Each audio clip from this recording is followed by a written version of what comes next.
Hello. I think we're live now. I think we are. I think we have like a couple seconds ahead of the countdown, but I like listen to it in the background and it's like so dramatic. Shit's about to go down. It is. All right. I'm very excited. Welcome everyone. This is the pre-show. We haven't officially started yet. We're just seeing how everyone's doing first. Checking the temperature of the room. Checking the vibes. Checking the vibes. Yeah. I've alerted the masses on twitter.com. I will QRT the masses. That sounds better. Yeah. Let's see. Come join. Yeah, I don't think it came up.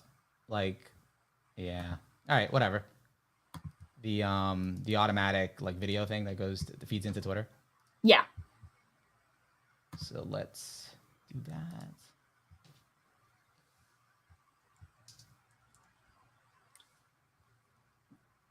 Well, I did find one of the I found the Pretentious Weebs starter pack to reference, but I did not find the meme of the most boring taste in anime.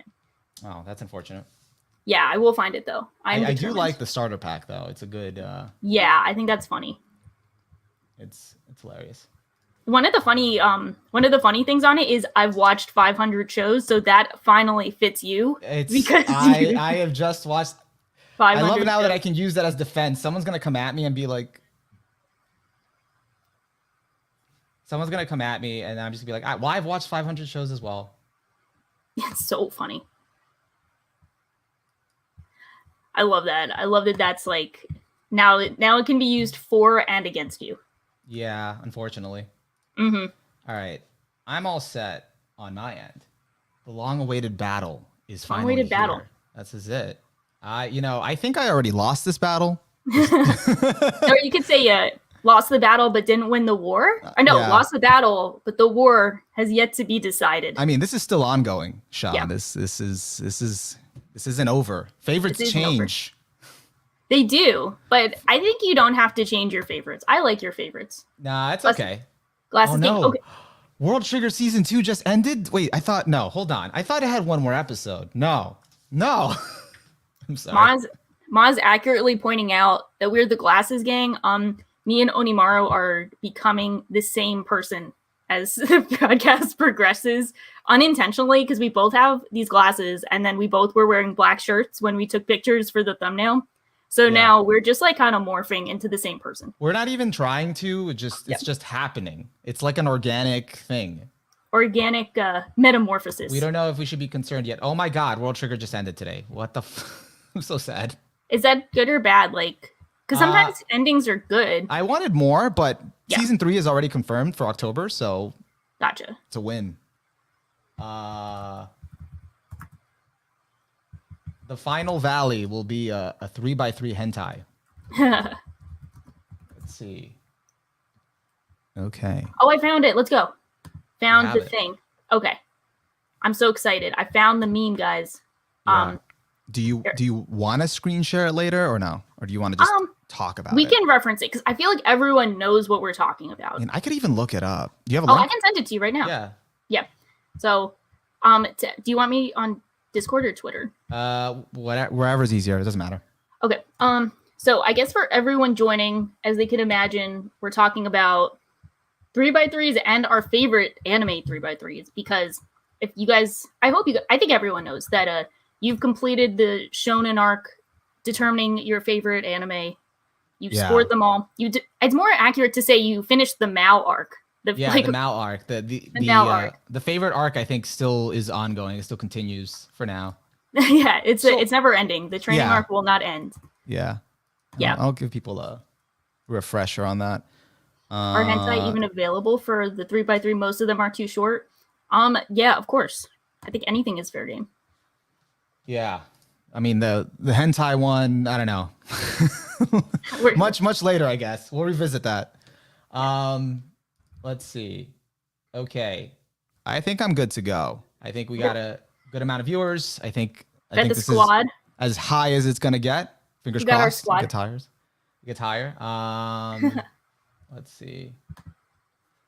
I have told everyone. And all right. So get started here. And also, we'll be looking at the chat we'll answer some questions, but we also want to keep in mind audio listeners, because now the podcast is also available on audio platforms. So, Apple Podcasts, Spotify, the works. Where you listen to podcasts, we're there. We're there. So if you prefer to listen to audio, go check us out there. I think we'll make episodes available the day after our streaming, because we do want like the stream to come first. So, but we do want to be inclusive. So, expect those the day after. So Sundays, so you can listen to at or on the way to work. And as always, if 2-hour podcasts are not your thing, it's too much, we do have a highlights channel. You could either subscribe to that, or we'll be posting highlights throughout the week. Best segments. Yeah. So yeah, let's without further ado, let's get the show on the road. Let's jump right into it. All right. So let's see.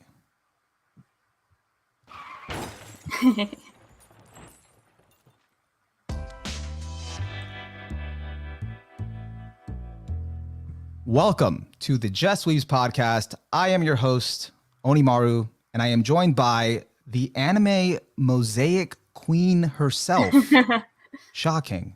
Hey, glad to be back. Yeah. Thank you for coming back. No, thank you for having me back. So today's episode, we've advertised it as the 3x3, anime showdown. And to give like context for that, as of last week's stream and kind of over the course of these live streams I've been doing, I've been trying to, I don't know why I chose to do it this way. Maybe because I was curious, but I was trying to complete complete my list of completed anime on Mal. And once I finished that, I was going to select what were my top 10 favorites. It was like a search for my favorites. So as of last week, I got to my completed list, which was 498, and this week it's 500, so we're good. I got it to 500. So I could even pull it up on the screen here. Let's see. Congrats. Thank you. So right here, see, I got proof.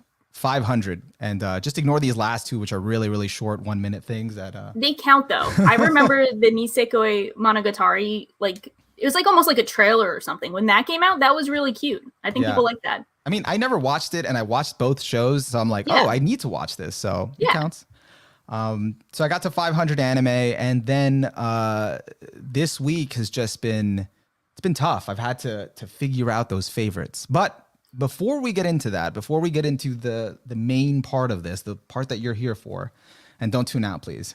I actually want to talk about 3x3s, because I didn't really know the concept before I started this. I think I'd seen them around, but I don't know, I guess to make it simple, Sha, can you, to the viewers that don't know, explain what 3x3s are?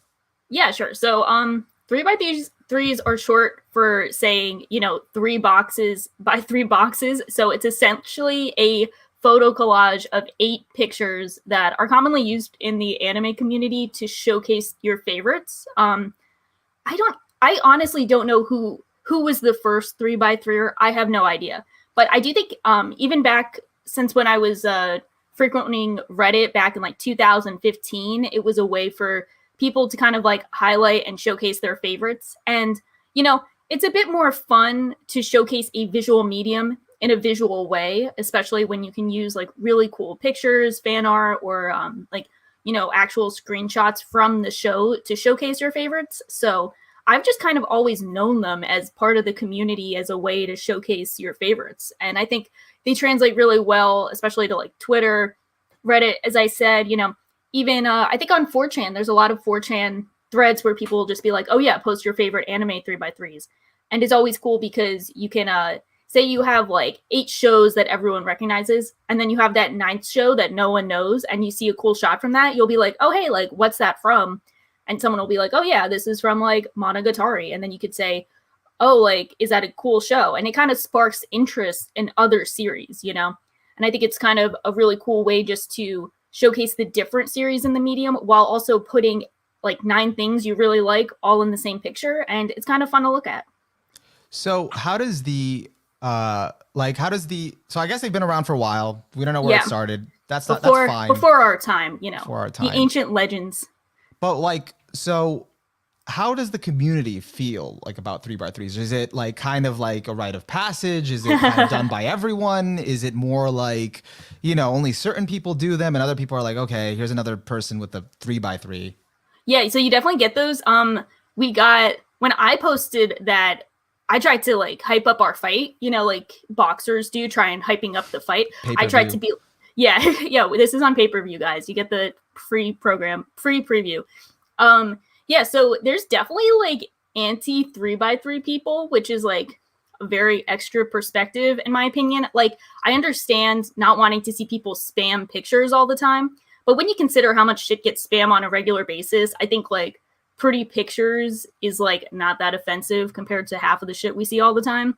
But you do get some people who are kind of like overwhelmed with the 3x3s, but I would say the majority of people really enjoy them. I think what happens is you don't make a 3x3, you see everyone else make them, and you're like, man, I don't like that.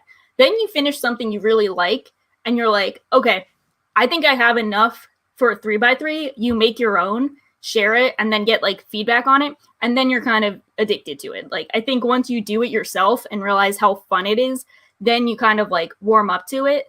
And I've seen people go from like anti 3x3, then they make one, love it, make 20. And then they're like, oh yeah, I love these things. Because it's really fun. It's fun to put multiple things you like in the same spot and look at it and be like, oh yeah, this is just like my favorites. This is me. I mean, it is, you know, this was my first time ever doing one, and it is convenient, you know, to have once it's done. Like, the process was not, it was not fun. You know, I don't know. It was difficult to like pick a shot that wasn't just like the cover, like promo shot of the show, and to like find the good shot and that's not overused either. Yeah. And to just put it on there.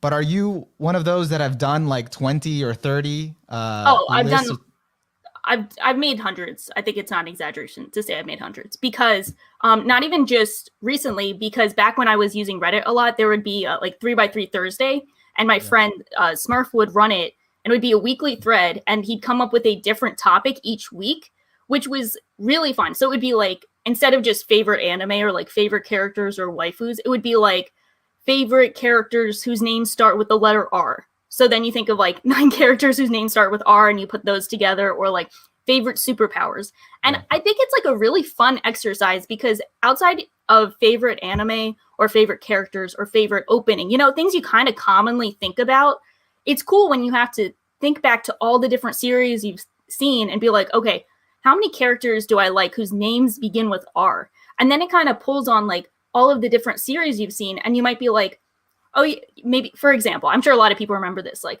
oh yeah, I watched Black Lagoon, I love Revy, you know? I haven't thought of Black Lagoon in like a year, but because of this topic, I'm like, oh yeah, I loved Revy. She was really fun, badass, like, let me put her on there. And then it's kind of bringing up positive memories you used to have that you might not have thought of on an everyday basis. Yeah, it's definitely like similar to the Mal experience, which you're keeping track. Like, there's a lot of upfront work, but then you like kind of watching anime seasonally and just going forward through the motions, you kind of forget a lot of these little details. But when you're forced to kind of put them down, it's like, oh, hey, you know, I didn't remember that, or that's nice, you know. Exactly. Yeah. So you get to appreciate it once it's done. But I don't think I was ever drawn to them because, full disclosure, I hate collages. Like, not looking at them, you know, looking at them is pretty, but doing them, like whenever, like in art class, you know, the assignment for the week, they'd bring up, oh, hey, it's collages. I'm like, oh God, Jesus, no. I think when you have too much, it can be frustrating. I think when you have too much, but like when you get a focus, like say you have a topic, like favorite anime, you have 9 pictures. You don't have to go like digging through magazines to find the different, like, you know, lettering or pictures. Because I remember those collages and I'd be like, okay, I just don't want to deal with this. But when it's a focused topic and you only have like so many things to pull from, I think it makes it a bit more fun. But I do like 3x3s as a like almost artistic person, and you're definitely like an actual artistic person. So I think since you're on that level of like actually being artistically talented, it might just be like too frustrating for you because you're too talented. No, don't spin it that way. It is. No, it is. Because I'm like, okay, I can't draw these pictures, so I might as well take other drawings that people have made and put them all together. And I'm like, oh yeah, I just like, thanks for the setup. I'll just spike with this 3x3 made of other people's actually talented drawings. Oh, I could see like that line of thinking because I did always prefer drawing. Like I was like, free drawing session in art class was the best. You could draw whatever, but collage was like, I'm not cutting stuff out of a magazine. But I know, but digital is easier. The fact that you can digitally pull pictures and not have to go through magazines, that's it's not as hard. But I don't know. This whole, I think it is. You're just actually too talented. I think that's the problem. Stop it. It's true. I think like what? So let's get into this specific showdown that we're having, which part of me didn't feel like, I don't know, maybe you can elaborate more on it because I'm new to this scene. I just didn't think it fully made sense to have a competition between two people's 3x3s just because we needed to hype up the episode. No, I know. But, way to ruin the marketing, OniMaru. Oh, sorry. This is like no, it was me. But no, like, is that normally done? Do people normally compare each other's 3x3s? No, I don't think so. I think because they might compare it to their how old can you compare favorites. people's favorites? You're like, your favorites suck.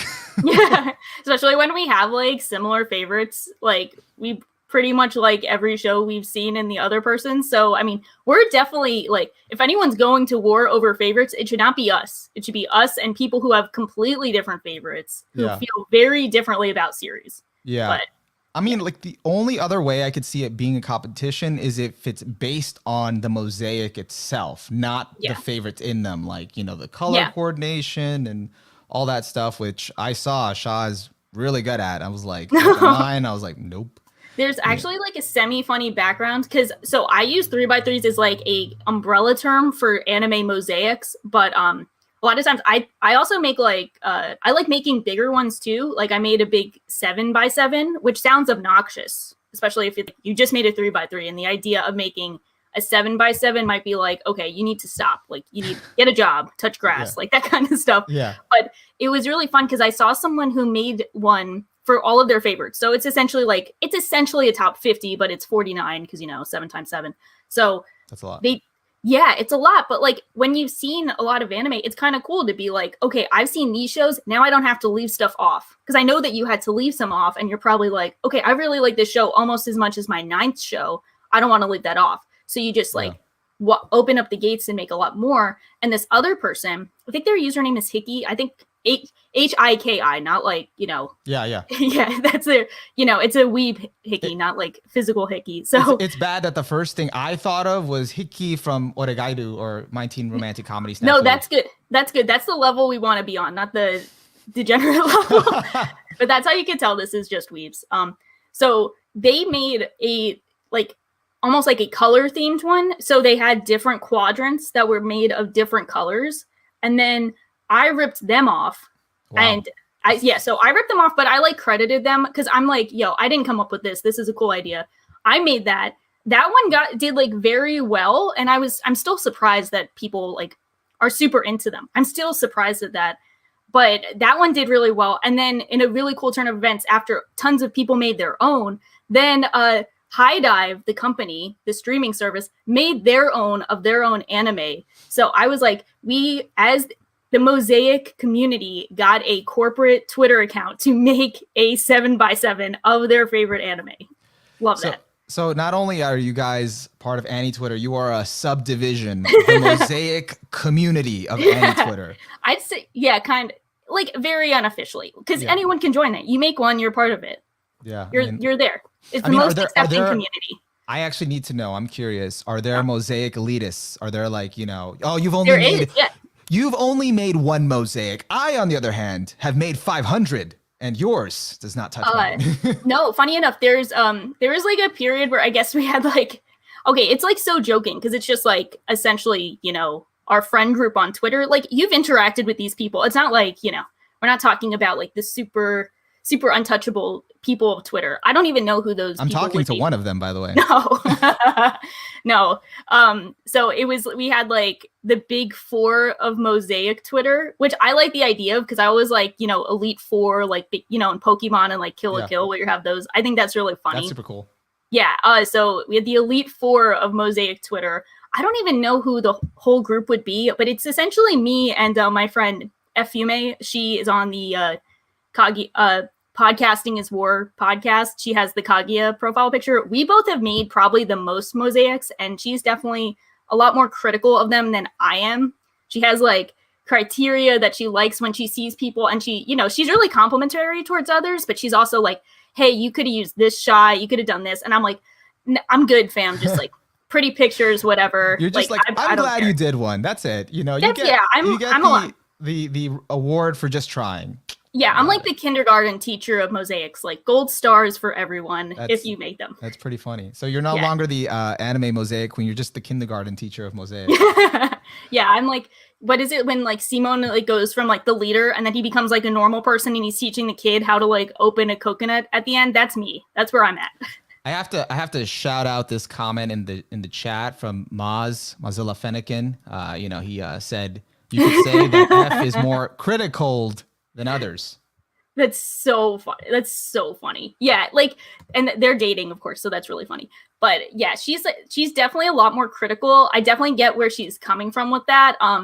Like sometimes I'll criticize people's in my head, but at the end of the day, it's like a photo mosaic with anime pictures. So like, unless someone's asking me what I think of theirs, I'm not gonna like come at them and be like, you know, color scale, not that good. I'm not gonna throw shade. Last question on this, and then we'll. Yeah. I promise, chat. We're gonna get into this with a fury. Mm-hmm. Do you think? I guess two-part question. Do you think doing an anime mosaic, trying one, is important, or maybe secondary part of that question? Do you think figuring out your favorites, which goes into that, is important? I mean, it's like kind of in the eye of the beholder. You know, like if you really value the media and you like talking about your favorites and you like kind of thinking about what makes it important to you, then I think it's important. But I'm never going to tell someone like you need to make an anime mosaic or like you need to figure out your favorites. It's just something I very much enjoy. I've always enjoyed like making top 10 lists, kind of, you know, putting them all kind of to war in my head over like which series do I like more than others. You know, I hear people be like, it's like choosing between my kids. I'm like, yeah, I'm choosing between my kids every day. I'm going to do it. But because they're not actually kids, they're just TV shows. But I always think it's interesting to kind of see like, what do I value the most? What do I enjoy the most? What makes this show more important to me than this other series? And that's something I also can appreciate with like anime mosaics where like, you know, a picture is worth 1,000 words. I'm like, this picture is just my, you know, experience with anime in a picture, in one picture, like hundreds and hundreds of hours of watching shows. This is like the end game. This is what I've come up with. So it's important to me. I don't think it's important to everyone, but if it is something that you think would be important to you, I would definitely recommend giving it a shot. Okay. And like the whole picking your favorites, that's hard. I don't even know why I did this. I was like legit tempted to do what I've been doing for like the past few years, which is just list Evangelion 9 times. You should do that. They probably have so many spin-offs. You could do it like probably Evo. The rebuilds, everything. Yeah. But anyways, I've seen that done. Yeah. I mean, it was hard to commit. And also like kudos to, because I did see some other mosaics while I was researching this stuff for a little bit, and people either have a good eye or find really good screenshots that that's the other thing. It makes you appreciate certain scenes that, you know, you were watching in motion and kind of like, it just went by quick, but then when you freeze frame on, it's like, oh, that had a really good shot. Where is that from? What episode was that from? It's definitely made, the process overall has definitely made me appreciate color design, composition, and just general, like, you know, art design in general. Because a lot of that is lost on me because I'm like blind half the time. So like, being able to go through a series and be like, this has like a lot of really good standalone shots. And I know how it looks in motion, but like all of these standalone shots are like really impressive, and it helps me appreciate it more retroactively. Yeah. Yeah. And I think I'm slowly gaining that appreciation, but I don't want to hold it up any longer. I think we need to get into the showdown. What do you guys think? The showdown, which we've revealed is not much of a showdown. There's a little bit of beef there. We gotta hash this out. Beef. We gotta talk about our favorites. So without further ado, this past week, I, OniMaru, made a 3x3. And it was fucking hard. It was really hard. between Godzilla, King Kong, who? between picking between your favorites and like trying to come up with an order and that was probably the hardest part, and then the second part was finding the shots that weren't overused. Yeah. Let's get right into it. So let's take a look at Shaw's first, and you're about to witness gloriousness. No. Here we go. This was Shaw's Mosaic. This was pretty fun. This was fun. So I don't know if this counts as being sneaky about it, but like when I got to like, by the time I got to FMAB in the top right corner. Oh, I guess I'll say the shows first because we will have people listening to this. Okay. So in my 3x3, I put my number 1 anime in the center, and that's going to be Steins Gate. Then number 2 is in the top left corner, and then it kind of goes down in subsequent order. So number 2 is Hunter x Hunter. Number 3 is Haikyuu. Number 4 is Full Metal Alchemist Brotherhood. 5, Ping Pong the Animation. 6 is Gintama. 7 is Monster. 8 is Maru Penguin Drum. And then 9 is Promare. And the secret honorable mention that couldn't make it because it's number 10 and there's only 9 spots is Cowboy Bebop. So might be a bit sacrilegious to be leaving that one off, but no, it is there in spirit, even though it's not showing up. I think your taste already makes Mal pretty proud, so I think you're good. Mal top 100, Mal top 10 represented. Don't worry. Everyone was worried it would not be represented, and of course it is here. This was fun to make, though. I kind of realized by the time I got to Gintama, I think actually, that I unintentionally had like kind of a color thing going on where the center with Steins Gate, it was actually taken from the OVA with Okabe and Kurisu at sunset. So it's got that like sunset-y vibe. And then I got in the corner, Full Metal Alchemist has a picture of Edward, Al, Granny, and Winry when like they set their house on fire, kind of them being like, okay, no turning back. Then the Hunter x Hunter shot I used was during the Netero and Meruem fight, and it's not on fire, but it is hot fire of a fight, and it has the same kind of color scheme. And then the monster shot is the classic Johan in front of the fire. I think this is either him at the one of the important houses. I don't know the name, and I don't want to spoil, but Johan in front of the fire in the library is one of the most like iconic turning points of the series. And then Promare is literally about firefighters, so I got more fire going on. And then I realized that the other shots I wanted to use all had some white in them. So you got Haikyuu, where it's the crowning of the king from season 4. Ping Pong the Animation, where the hero is saving someone. So that symbolism has a lot of white. The Gintama one is a Gintoki flashback that I will not spoil because it's a big deal. But that's like, I think half of that episode was in black and white.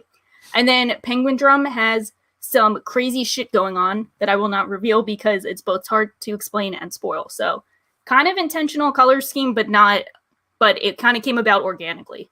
It was like there's like some 5D chess level of thought in these shots. Like my turn is just going to be embarrassing explaining how I went into it, because like you definitely brought out, like, drew so much attention. Like, so basically you picked your shots less about like meaning and more about sort of the theme you kind of selected, that you wanted to bring out that, you know, fiery color and make the others sort of white to make them stand out. Kind of a bit of both. I wasn't going to pick something that was like a part of the series I wasn't engaged with. It was all of them had like some aspect of the series.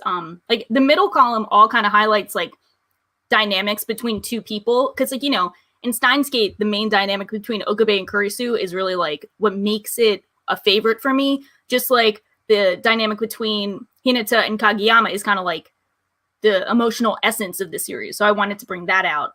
Yeah. So it's kind of a mix of both, but I do think like a lot of the series here aren't my number one favorite aspects of the series, but they all like have some meaning to it.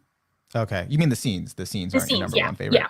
Got it. Yeah, because I was like questioning, like, oh, why did she pick that shot of Johan? Like, what's the significance? But my dumbass didn't realize the fire theme. Yeah. The flame. I'm like, no, that was that was kind of like a last minute, like, oh wait, I could just do fire shots. Yeah, that works. So, but Johan is essentially the appeal to monster for me. Like there are other aspects. It's not just Johan, but like if I'm going to talk about Monster, there has to be a shot of Johan. I mean, yeah, he is pretty important. Yeah. And the Netero shot is just badass in its own right. That whole sequence was just awesome. Is that your favorite part of Hunter x Hunter or no?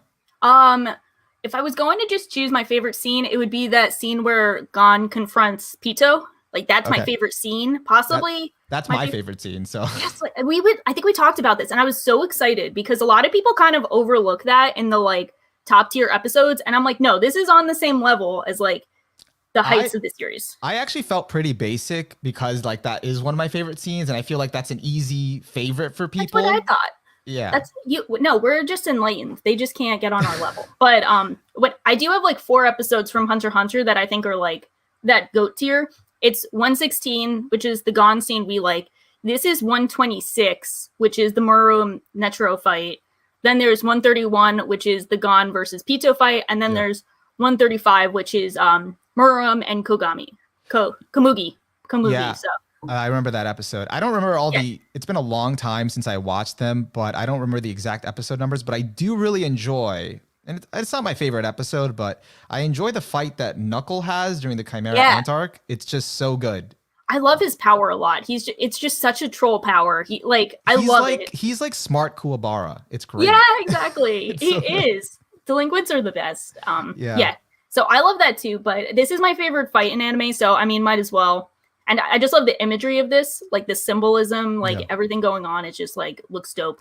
I'm surprised you didn't use the scene where he does the heart. Oh, I love that too. That's a good one. I just use that so often, but that's actually just been like, I mean, I just love that shot and that philosophy in general. I don't know about you, but as I get older, I find like gratitude as a response to things has become more of a natural response to me. But maybe I'm just gonna look like Netero in like a year or so. I'm definitely, because I'm old now, but I've definitely I've adopted that mindset a lot more recently. Gratitude is overlooked, but it really does well for your mental health. It does, and just life in general. It's good to be grateful. Do you want to get into why our favorites are our favorites yet, or do you want to just hop to mine, talk about it, and then? Which do you want? What do you prefer? Because I could go either way. Let's go to mine. Let's talk about the atrocity. I'm excited. It's not an atrocity. You were like, I'm looking forward to seeing yours. And after I saw yours, like, oh, I don't know what you're looking forward to. No, okay. Yours is so good. I don't think it's okay. Let's get to it, guys. Okay. Are you ready? I'm excited. Let's do mine. Let's go. So these are my favorites. These are good. These are good though. So first off, you already have me beat because you have Evangelion on it. So we don't need you're already there. Well, I'm not ashamed of my favorites. I'm just like, I know my Mosaic game isn't there. There was no high level thinking here. But it's your first one. This looks a lot better than my first Mosaic. Yeah. So from the middle, and the chat can weigh in. From the middle, I have Evangelion. I know this one is the controversial one. I have number 2 in the top left is Your Name. Feel about that as you may. Take it as you will. Number 3 is Mob Psycho 100. Number 4 is Monogatari, like the whole series. 5 is Haikyuu, which is in the middle row. 6 is Kaguya. 7 is World Trigger. 8 is JoJo's Bizarre Adventure Part 4, specifically Part 4. Mm-hmm. And the last one, which I don't know if people recognized, is from Shirobako. It's it was like a flashback to an anime that the old like studio had made. Mm-hmm. So that's where that scene is from. And what I did here mostly, I don't know, I played with a bit of like stuff that was meaningful, but then just stuff that was just cool. So that's kind of just my line of thinking. And I wanted to draw a lot of attention to my main favorite. So I that's why I picked the white, like kind of just minimalistic I like that thing. Because it's also from my favorite part of Evangelion, which is End Evangelion. Yeah. I love that. I like both equally, so it's both, but I thought that scene would, I don't know, I just wanted to use that scene, and then everything being kind of really colorful kind of balanced out that.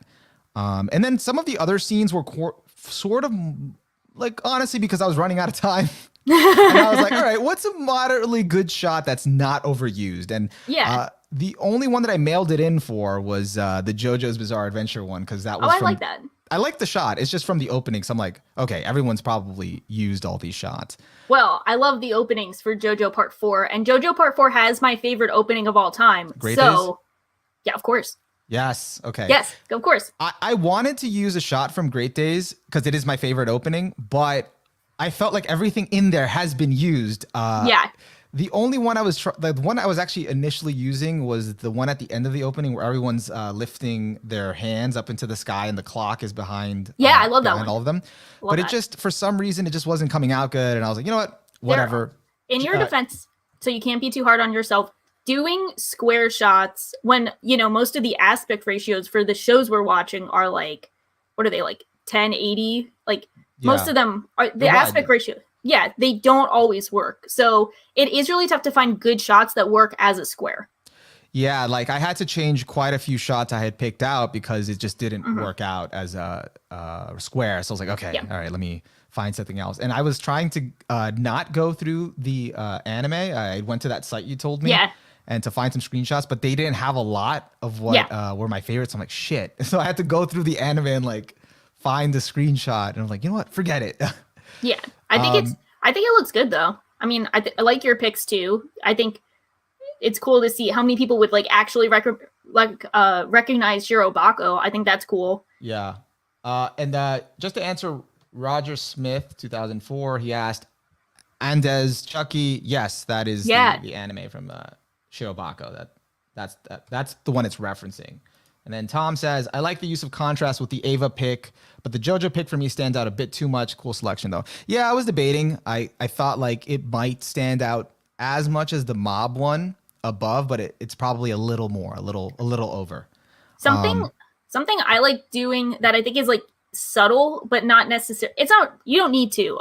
Something I always kind of do subconsciously is I try and make the columns and rows kind of line up well. So I like how Mob is in the center and he's like facing forward. So I've like something I might do is like if I'm using a JoJo pick, I know that there are a lot of shots of him facing forward, at least in the ending.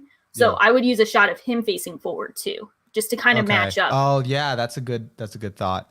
Yeah. So I get weirdly anal with some stuff where like if a character is facing a direction, I want them to be on like that side of it. Yeah. So my thought process in picking these shots were a lot more specific. I like them. The Ava was like, as I said, and Evangelion and meaningful sort of shot to me, just that I wanted to represent that movie. And I wanted to do the stark kind of like the contrast. Your Name, I did like the scenes towards the end, but I felt like I needed something with both of them in it. And because that was the heart of the film. Yeah. So that was my thought process. And I also wanted to make use of Makoto Shinkai's beautiful backgrounds, which is also serving as my background right now. Yes. Always gorgeous. Mob, I did want to get something with Reagan in there, but it has so many good shots. I love a lot of the shots in Mob with the changing of art styles, the contrast with the black and white and the color. But I just happened to find this one, and I do think Mob is the heart of the show, so I was like, that works. Monogatari, this one is from Nisei, and I don't like to rep Nisei too much. But this was just more for time. I was like, well, you know what? That's like the only scene I recalled which had like really good shots for some reason, which is this scene from the beginning of Nisei where Senju Gahara has Araragi captive. So I was like, you know what? I'm gonna use this. I'm glad that we can agree the heart of Monogatari is Senjo dominating Araragi. Because I think that's what we're here for. And also I was like, it is symbolic too in a way. I'm like, his arms like outstretched like that. He does look like he's doing like a kind of crucifix pose because he has a martyr complex. And we have to keep him trapped because he needs to learn. And that's the heart of Monogatari. You added so much more meaning to that in a very impressive way. That was 200 IQ. Overthink. No, that's good. And then Haikyuu. Love the shot. That shot, I think that's overused, but probably. But it's for good reason. For a very good reason. It represents my ideal, like for what I love about the show. The whole we can't do this alone. It's all about the teamwork. Haikyuu just does it so well. And that shot was the culmination of all of that. Yeah. Especially the third years supporting the first years, because we have like so many talented first years in the show. And this was when like the pressure of the situation was getting to the first years. And this was like the third years. And I think Tanaka, like the senpai stepping in to like ease the burden. So I think that's awesome. Yeah. For the audio listeners, the shot I'm talking about is, if you've watched Haikyuu, the end of season 3, when they're all trying to lift up Ushiwaka, in the final rally, I think. Yeah. It's the purple shot. I think it's in the final rally, which is, it's Haikyuu does a lot of like symbolic shots, even if it's not like, it's not just like the bird flying or, the different animal mascots. This one was definitely like a dramatization of the final rally in a really cool way. Yeah. So I thought that shot's important. Kaguya was sort of just, again, same thought with Your Name. Like, it needs to have both of them. And I thought, like, hey, this is a cute shot and represents what I love about the show, which is they're dynamic with each other. They're so cute. World Trigger. I just wanted a really cool shot because, as I've mentioned in my video for it, this first season, the adaptation of the first season wasn't that great. The art didn't look that great. And season 2 just fixes so much and it looks so good. Yeah. That I wanted to present it in the best light. That's kind of it. So that's from season 2, which is awesome. That's dope. JoJo's Bizarre Adventure. I think just, really good shot of Josuke. Love Josuke. I feel like he's definitely the heart of the show. So that's kind of works off of Mob there. And the color design is a huge appeal of part 4. It's very colorful. It has a different color design than any other part. And I think the aesthetic is a huge part of the appeal for it. Oh, yeah. That's part of why I really love Mob 4. JoJo Part 4. Mob Part 4. And then the last one, and this was a toss-up because my honorable mention that's not on here is Hoseki no Kuni, or the English title, Land of the Lustrous. Yeah. It was between that and Shirobako, and then Shirobako just edged it out because the reason I picked this scene is because I remember when I was watching Shirobako that was airing back in 2015 every week, and it was tough. It was like, it felt like I was trudging through it because it was just painful, like how many frustrating things were happening in show for the studio and stuff like that. And I'm like, oh, this is rough. But like there was something about it that appealed to me, like, kind of getting an insider like perspective into what the actual anime industry is like. And it's tough.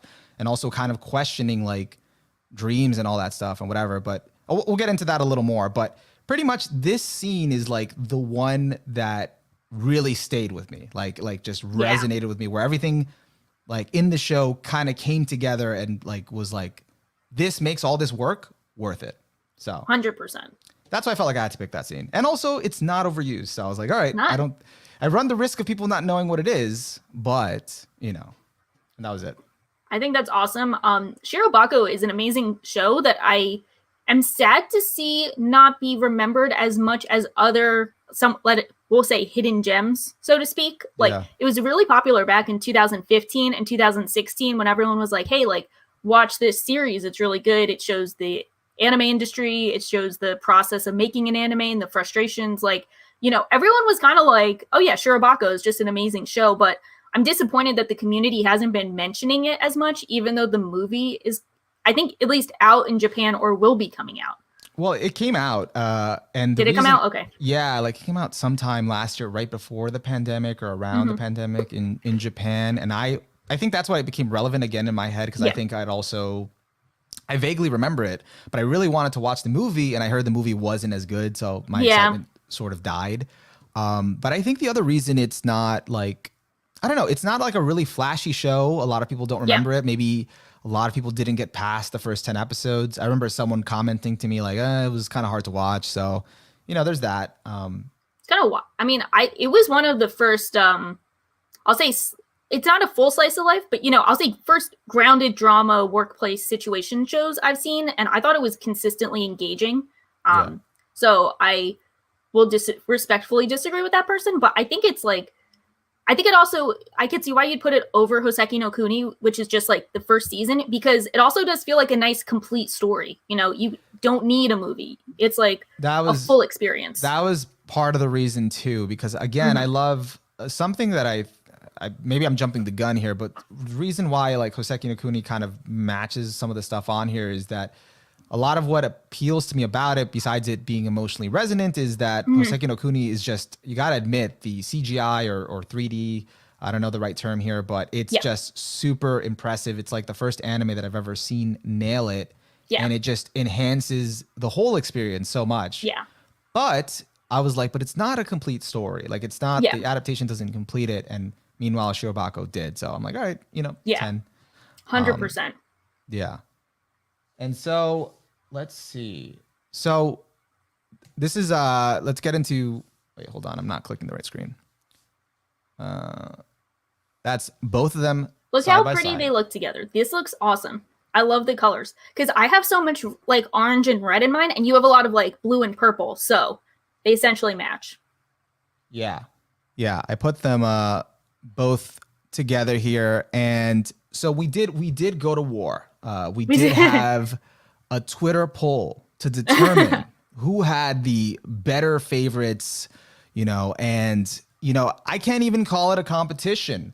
This was a blowout. Okay. This is like, I feel like this isn't fair though. Like, I think this is just like not fair because mine is obviously because I think I'll just say a few more people saw my tweet compared to yours. Possibly, but I was tagged, so and you did say peep his, then mine. I did, but you don't know if they'll follow those instructions. But it's okay. I do. I think people would know different. I was happy with the result because I didn't expect to win coming in. I didn't expect to win because I thought like World Trigger and Shirobako not being an image that people would pick up on was from it. Were gonna be like the things that were gonna end up bringing me down. But as a good Samaritan commenter let me know, he commented on the tweet and he said, "You lost because of your name, by the way." Thanks, bud. Thank you. So I think it was your name that was my downfall. But I was happy with the results because at first I think I only had one vote. It was like you were like at 90-something% and I was like at 10%. And my fiance was like, "Yeah, I voted for you." I'm like, "Thank you. You're the one vote, the real one." That's actually really cute. That's like, soulmate waifu, The number one fan in my corner. Like, that's so cute. cute. Let you lose. I don't think my fiance would vote for mine. I mean, he'd be like... Twist, he voted for me. Yeah, I bet he did. He probably would. If he had a Twitter, he'd probably vote for yours. He'd be like, yeah, bye. So at least you got that covered. Yeah. Someone likes to point out, I got wrecked. No one watched World Trigger, though. I know that. Yeah. I do think that is a thing. You do have a bigger presence in any Twitter. I mean, that's true. I do think that's a huge bias towards it. So I think if you asked... Let's say we rolled up to 4chan, didn't use our names, just listed the shows. I think you would get a lot more votes, and it would be, I think you might either win or it would be 50-50. I don't really mind, to be honest, because, maybe, because I do have, I think some general favorites in here besides World Trigger and stuff like that. But, I think the big part of this while I was picking my favorites was because I could have easily, rolled up my Mal Top 100 because there was a few that I was like, okay, so... Full disclosure, some of these on my 3x3, according to my scoring system, which I haven't fully figured out, some of these are a 9. And that's interesting. I have some 10s, like Monster, Full Metal Alchemist Brotherhood, that aren't on here. You just mailed them off to me. You're like, yo, I got these 10s. I don't know what to do with them. I was like, okay, I'll put them on mine. Yeah. So, I was just like, I don't want to put them on my list because I don't want to feel like I guess the wording is I want to find favorites that are my favorites no matter what other people say, because there is that temptation to be like, well, this isn't a 10 or this isn't a 9 or it's not any Full Metal Alchemist Brotherhood, but it's but that's what other people think. The whole point is that you find favorites that you can stand by and you feel right about, 100%. Love Hunter x Hunter, love Full Metal Alchemist Brotherhood, love Monster, but for some reason, when I think about them, and again, I don't know if this is the right approach. Maybe there isn't. Maybe it is a personal thing. There's no right answer. I don't feel emotionally attached to them. I don't feel I don't know. I don't feel like they're my favorites. I feel like they're they're really good representations of the medium, of what the medium can achieve. And I totally agree with that. Like at one point during my existential crisis of over what favorites I should pick or what order I should have them in, my fiance suggested, well, why don't you treat it like you're like a mob boss. And if you needed people to watch this, like before they could enter your house, what would be your 10 commandments of anime to watch? And I was like, okay, that's a great idea. I'm going to do just that. And I'm like, I actually don't care if people watch my favorites or not. Like I would love it. I'd recommend them, but I'd rather, like, I would always kind of stick by, you should watch Steins Gate, Fullmetal Alchemist Brotherhood, Monster, because those are just really good universal like anime that most people can get into or just should watch because they're really well-told stories. Yeah, so.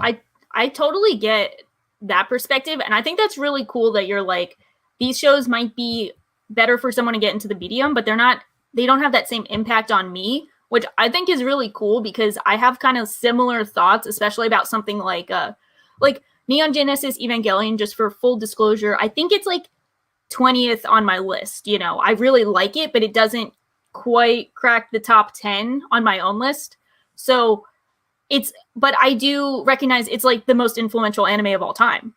Like I just think that's like as close to a fact as you can get, is that it's like one of, if not the most influential anime of all time. So if someone asked me, okay, your number one is Steins Gate, which is more influential or important, Steins Gate or Evangelion? I'd be like, oh, of course Evangelion's more important, like without a question. And if I was forced to pick like, hey, if you're going to show an anime film to someone who's not into anime, what would you pick?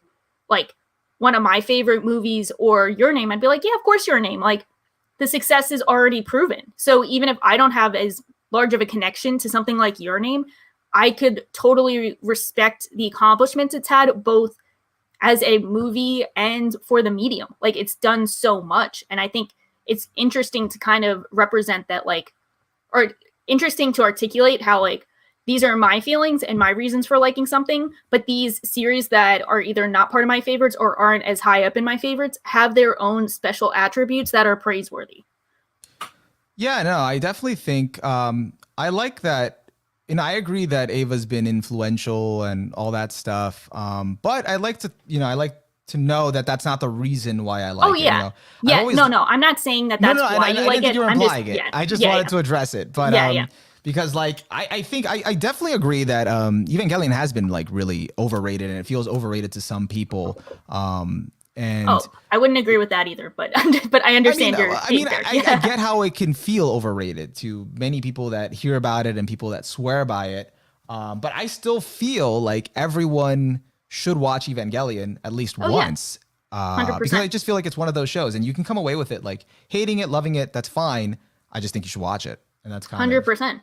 There are some shows that are like independent of how you feel about it. I do think you should watch it, and I think there are just like some anime out there that exists that are like, yeah, you just, if you want to be invested in the medium, you want a good sense of the medium, these are the shows you got to watch. Love them or hate them, up to you. But like, these are the must-watch series.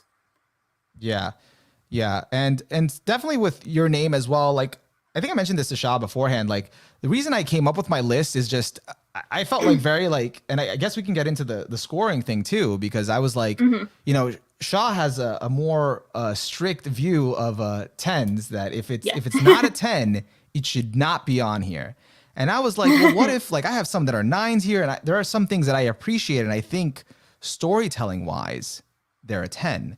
But then the argument can be like, well, how can you call it a 10 if it doesn't resonate with you to that level that it would be that, a 10 should be representative also of your like 2 cents and how you feel about it, not just, it's like really well told, but if it didn't connect with you, then how's it a 10?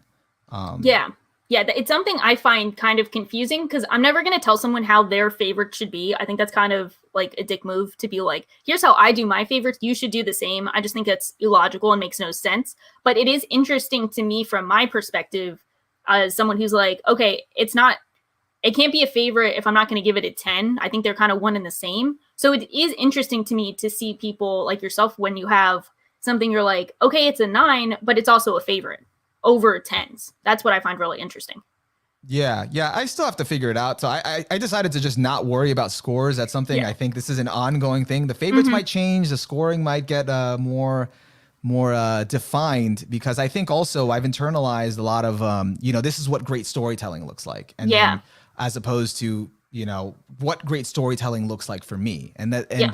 like there's, I think in my mind there's like two categories of what I think is again, like I said before, great for the medium, and really like something everyone would love, like must watches for anime, and as opposed to just personal favorites, and kind of how you define those. Some people combine those, and some people just kind of keep them separate. I might end up going towards the latter, who knows. But the reason I came up with this list, I was just like, the way I did it was just like, I'm not going to worry about scores for now. I don't have this together, so I'm just going to double down on what I feel. And I feel like Your Name's number 2. I feel like Mob Psycho's 3. I feel like that. Monogatari's 4. Haikyuu's 5. And then so on and so forth. And Ava's always 1. Yeah, so. I love that. So did you want to go in, because it is kind of like contingent on your Mal arc. Did you want to go into like, how did you decide that like Your Name was going to be 2? Because it sounds like Ava has been with you for a while, and you could go into that more too, but it sounds like it was like, first spot was always a given. How did you come to the other ones? So, I mean, I could go into that, but again, it's something I need to probably develop. There's no logical process here. It was kind of just a feeling. This is another question. This is what I do. I think it's the equivalent of your fiance's, like, if you're a mob boss, what do they got to do before entering the gate, which is the best way I've heard of determining a favorites of all time. So shout out to your fiance for being perfect as always. But here's what I do. When I think of a show, this might be backwards and sound really weird, but to me, when I'm going into a series, I'll say, okay, the limit is a 9. If it does nothing wrong in my head, it's a 9. You have to prove that you're a 10 by having at least one or multiple moments that have impacted me in a way that make me reconsider the medium, storytelling, or just emotional impacts that have like redefined my life and something that I value in a life. So it really is kind of like that bullshit thing you hear in college where it's like, you can only get like an A-, you have to earn an A, like that bullshit that teachers tell you to keep grades down, but it's kind of used for just, personal categorization. So when it comes to like each of my favorites, there's like one moment that they have that come to mind where I'm like, okay, this is when I made that connection, or this is when it became next level, or this is when it became a 10. And I have like in my head, like a mental list of every time it became that. So I'm not sure if that is something you have. Like, is there a moment when Your Name, Mob, or Monogatari became a favorite for you? Or was it more of like a holistic feeling? Holistic for some. Your Name was kind of holistic. It all kind of came together because I base it on and again, it's probably, not the best move, but I base it on my initial viewing of it. I watched it at my local theater and I was just blown away. Like I've heard the problems people have had with it, but I didn't have any of those problems with it. I thought the whole experience was just kind of like with the animation, with the scenery, with the story. It was what I like. It's what I look for. And it was just kind of magical. And I was like, oh, this is really good. And that was kind of it. I had no problems with it. And I just was like, feeling wise, if I don't break this down to a molecular level, I'm cool with it. I loved it. It was a good experience. And Mob, I actually loved Mob from season 1. I really liked the balance of humor, action, the experimental kind of different dynamic animation. I love the kind of introspective nature of it, but like I think where Mob definitively had to be a favorite was in season 2, especially. Like I did love the ending, but especially like towards the Reagan arc, like 6 or 7, episode 7, season 2. That like amazing. It was a combination of that, but also the scene in the first episode, where, like, minor spoiler, in season 2, the first episode where Mob picks up the paper that papers that were torn up for this girl, this school classmate, and he kind of like brings them back, and it was like, I don't know, like the whole That was theme of the beautiful. show really was encapsulated there. So I love that. yeah, Monogatari, definitely Monogatari, second series. Yeah. That's where specifically Tsubasa Tiger. Oh, that was the one for you. Okay, because Yes. there's like 3 arcs in second season where I could see it being like, yeah, this is the moment. Oh, well, Hitagi End is my favorite arc. Okay, me but too. Tsubasa Tiger is like, and I don't want to get into it for people that Yeah. haven't watched it or whatever, but like Hanekawa was not like one of my favorites. She was there, but because I still hadn't figured her out. Yeah. And that arc, just the way it was done and everything just resonated so deeply, and it was just so good that I was like, Yeah. This is awesome. This is it. Yeah. And I guess the rest of second season just being so good kind of solidified like this is what I was waiting for. Yeah. Haikyuu, I really don't think I need to explain Haikyuu too much. If you haven't watched it, what are you doing? Don't wait for me to pitch it to you. Go watch it. Haikyuu was good from season 1. Season 2, phenomenal. It's a really hard toss up for me between season 2 and season 3. But yeah, Haikyuu's just goated. It's peak fiction. Yeah. But I think the moment where I guess it is, I think it's either season 3 and this scene or just the stuff in season 3, maybe like when I forget his name. Glasses guy. Yeah. Tsukiyama finally gets into it. I'm like, oh my God, this series is so good. Yeah. Or just any moment that Oikawa served. That was oh my gosh. When I think my moment, like I was on board for like all of it, but I think what really makes it is do you remember the worthless pride scene, like after he loses and then Yusujima like talks to him about like after the match, and he's like, you know, you should have come to Shiratorizawa, and he's like, if you weren't so prideful and like trying to do it your own way, and he's like, you better watch out for my worthless pride, and he has this like intense face, and I was like, that's my MC. He's not the MC, but he's my MC. Ushijima? No, Oikawa. Oh, sorry. Yeah. Yeah, when he's like glaring at him, like I will. Surprised that you had like you've pinpointed that exact moment. It has been kind of meme. It's not like memes, but you should have come to Shiratorizawa. It's like a huge meme, but like that one scene of just like so like perfectly encapsulates his character and why he's like so easy to root for, and that's when I was like, my goat. There it is. It's my quarterback. Oh, he's awesome. Yeah, for someone that's like an antagonist, you know, that can be a bit of a douche at times. It's like hard to not root for him or think how cool he is, especially when you find out his backstory. Yeah. Kaguya, I think, I don't know, there wasn't a moment. It was just all good. Yeah. Like, both seasons, especially season 2. Actually, if I have to say, the Ishigami arc was just really good. It's so good. I love that arc. But I think Kaguya is like a perfect example of an adaptation. Just, I haven't read the manga. I know you have, but just I feel like it probably elevates the source material so much. Funny enough, season 1, I could have gone either way on it. Season 2, as you like pointed out, season 2 is when I felt like they really kicked up like the adaptation quality into overdrive. Because season 1 was just like a good adaptation that, you know, it didn't mess up, so to speak. But there were still a few parts where I was like, I like what the manga did with like the fireworks chapter a bit more. But season 2 of Kaguya, like they really kicked it into overdrive. I saw the way they handled some of the skits. So funny. Like you remember when it was like, I forget the exact skit, but it's almost like they had like the in theme with our podcast layout, the like Mortal Kombat, like both of them fighting with their like, you know, their blushing bar going down as if it was like their health bar. That one like really stood out as like, yeah, they elevated this. This is really funny. I mean, I also have recency bias because I remember season 2 more than season 1, but I think just the adaptation from what I've seen, it's just all of it's just been so good. So top tier voice acting, directing across the board, very good. Top tier openings. Top tier openings, love those. Yeah. So and then actually, so do you want me to keep talking because we haven't even talked about your favorites? You know? Oh, sure. It depends. If you have questions about any of mine. I mean, so like, I guess your question was moments that solidified. I think World Trigger. There was actually a specific moment that I just keep referencing, and it's also recent. I just binged all of it in January. Was episode 48, and there was just a moment between the two leads where. The main character has just kind of been like, he's undeniably, and I mentioned this in my video, undeniably weak. Like it's a shonen and it's a shonen MC, but he's like weak beyond belief, and everyone in the show reminds him of that. And it's just a kind of a reality he can't escape.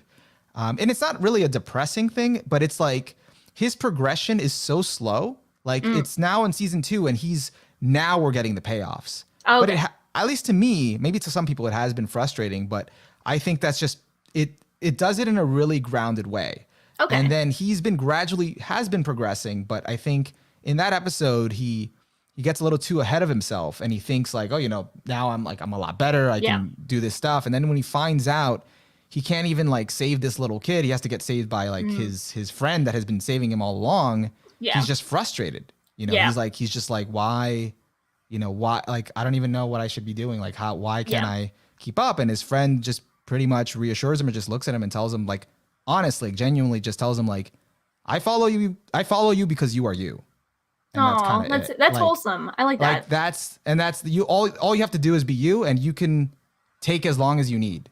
And that's kind of it. And I was like, man, I just hit, like, it was so simple, but it was like, like I just really resonated with everything kind of in the show. And that's what makes the payoff in the show so good. And I think I'm going to just, I don't know if there's a moment in JoJo's. I think the last arc of that part 4 is just in itself just amazing, and that kind of nailed it. But it brought everything and the whole theme of the show together for me, which I think was all about community and the town of Morio.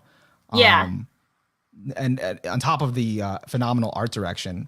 And then Shirobako, again, insider, kind of into the anime industry, which was very engaging, but also that like scene, the Andes Chucky scene, and then kind of everything after that brought it all together. Like why, even though it's super like brutal work, like why they want to make an anime and why are they, keep doing this. Yeah. So, and it got into like their passions and like dreams and all that stuff. So that why it hit. And I think at this point I can just kind of sum up what my anime taste, if you haven't gotten it, in a few words for all of these. I think I could spin this, which is I think like I generally like things either with a lot of heart or just like something that kind of shows human struggle or like the human will, like in some capacity. And I think in some form it's kind of in all of these, anything that kind of is either introspective or makes me think about life, or just kind of like illustrates like the human, just being human. The human condition. Yeah, the human condition. Yeah. That's really good. That's so cool how you like came about that too. Yeah. Now we need to talk about your favorite. We need to talk about your Mal top 100. Mal top 100 represented. Yeah, so I kind of gave OniMaru, like, for everyone listening, I gave him like last minute homework, as if I'm in a position to give him homework of like, what do you like? How do you think you can like describe your taste in like a few words? Which was very mean of me, considering how far he's come to like get to this point. But you did such a good job of describing it like in such a cool way. I think I was thinking of it. I think I can describe my taste with 4 S's, which is I guess kind of on brand for me. It's Shonen Sports Snob Signsgate. So I got like... She's literally the blend S of taste. Blend S, yeah. More like the bland S of taste. Oh my God. Yeah, so... Oh no, go ahead. How do you feel about that though? Like, if you have more to say about that, you can continue. Yeah. But like, how do you feel about kind of your taste being sort of representative of the Mal top 100, or literally like kind of the universally enjoyed shows? I think I had a complex about it when I was first starting out, because I think I was kind of like, I felt like I had to kind of prove that I was an individual, or like I had seen more anime than my taste would show at some point. Because like, I mean, I don't know. If you see my favorites, you're going to be like, cool, you've seen like 50 shows. Like I feel like that's kind of the vibe it gives off. And then, I know from my experience, I'm like, I've actually seen 450 shows. I've probably seen the shows you think should be on here based on preconceived notions. And no, but these are the ones that have really like withstood the test of time. They represent what I value in the medium. They represent what I value in storytelling. So I've kind of gone through my own like character arc of like, okay, so I'm kind of a basic bitch. should I not be a basic bitch? Like, should I, like, is there something wrong with me? And then I'm like, no, it's okay that I'm a basic bitch. So it's kind of, we've, you know, gone full circle in a way. And I'm like super confident in these favorites because I do feel like after watching so many series that people feel like should be in a 3x3, I'm like, nah, these ones stood the test of time and they mean more to me. And if I can defend why I think they should be here over other series, then that's all that matters. Yeah. Yeah, like I think that's in itself really like important, like that you can kind of stand by your favorites, even if you know other people might say like, hey, well, you know, this is just kind of like what everyone likes, and it's like, well, you know, you like it for a reason. You're not just bandwagoning. And I do have to comment, it is so kind of freeing to come to terms with the fact, you know, that you realize when you're basic, you know, if you're just like, hey, I just like this, okay? It's just funny, right? Yeah, like the similar, like someone being like, oh, like the one guy who's like, well, you lost because your name is on here. It's like, I essentially have your name in like 5 of these 9 pictures, like the equivalent of your name in terms of like, you know, everyone likes it, wide, you know, it appeals to a wide variety of people. And there's nothing wrong with that. Like, that's totally cool. I mean, like, I thought like a silent voice was a 10, and it's always that toss up between your name and a silent voice, you know, like the cultured people pick a silent voice, the basic people, your name. I do pick a silent voice this time. I'm sorry. It's okay. It's all right. Because I just feel like I think I appreciated it. I think it was good. I think I gave it a 10, but it didn't like stay with me. Like, it wasn't like, okay, you know, like, I don't know. It was just like, I didn't feel emotionally attached to it. I didn't feel like, oh, you know, hey, a silent voice. I want to watch that. I want to pop that in and just watch it. Like, and that's I haven't watched it since the one time I watched it, and that was it. Yeah, and that's key to having a favorite, you know. That's, you got to love it. If you don't love your favorites, what do you love, you know? Favorites are the ones you are comfortable fighting for. I think that's another way of looking at it. And like, you know, like you told me, I think before this, you were like, you know, you're gonna win. You're gonna win because NGE bias, you know, Evangelion bias. And I'm like, listen, okay. Growing up, I like none of the people in my circle liked Evangelion. It's one so like wild. I was more used to people crapping on Evangelion or not getting it that I was like, yeah, whatever. So, that's so wild. Yeah. So like I just got used to kind of like, well, I like it and I'm just gonna stand by it and it doesn't matter. Yeah. Like, it's important to me. You know, I definitely got over my phase where I was like preaching the gospel of Evangelion and going around corner to corner and being like, it's the most influential anime. Everyone should watch it. You know, like, okay, now it's like, hey, if you don't like it, it's cool. Yeah, you know? I think a big problem that some people might have for themselves and in the community is just like, especially if they're somewhat younger, is they feel like they kind of have to prove why something is a favorite and why their favorites matter in the community. Like they want their favorites to be the best, and they want to find roundabout ways of having people reaffirm their favorites as the best. And I think I had a phase like that. It sounds like you had a phase like that with Ava, and it's like at some point you get to the realization that like, this show is important to me, therefore it has value. I don't give a fuck what it does to the community. I don't care if you guys like it. I like it. That's all that matters. Well, I think the good thing about Ava was when I got into you can actually back that up with how influential it is. What was that? No, I'm not going to say it's influential because when I the good thing about Ava is how influential it is. When I got into it, I didn't know anything about the community. I think I mentioned this before, but like, again, I kind of just rented the end of Evangelion from Blockbuster. I didn't know what it was. I love that. And I didn't watch the original TV series. I literally just rented this random DVD. I'm like, oh, anime movie. Yeah. And I watched it and I was like, one hell of a trip. I don't know what happened here. It's something about this just hits. Like, this is good. This is, and then every time, you know, then I watched the TV series, and then every time I revisited it, it was like, this just hits every time. So you watched End of Ava before you watched the TV series? Yes. Yeah. Wow, that's awesome. I've never heard of that. That's so cool. I was an 11-year-old. Oh my God. And I went to Blockbuster, and I was in my anime phase. I just started buying anime DVDs. I just got out of my Dragon Ball Z phase. I'm like, oh, this is anime. Okay. And then I just wanted to consume anything and everything. So I went to local Blockbuster. They had like, I don't know, some anime DVDs like Metropolis. Is it Metropolis? Yeah, Metropolis is one. Yeah. That one was one. They had some like one volume of this one, another one. And then that week I just happened like end of Evangelion. What is that? I'm like, okay, let me get it. So they let you get that, and 11-year-old you is watching the hospital scene. Like, did you understand that? No. So I did not. So I did not pick up on that at all. And so like I watched the whole movie, didn't know what was going on, and I just kind of like, this was strangely like weirdly beautiful. I don't know why. Like this was good. Like I'm not happy with it. Like I'm sort of dissatisfied. Like what kind of happened at the end there, but this was something about it. And then I'm like reading like DVD reviews like afterward on some anime like store website or something, and they're like, yeah, that scene at the beginning where he does the thing, and like, wait, what? I popped the DVD back in. I'm like, really?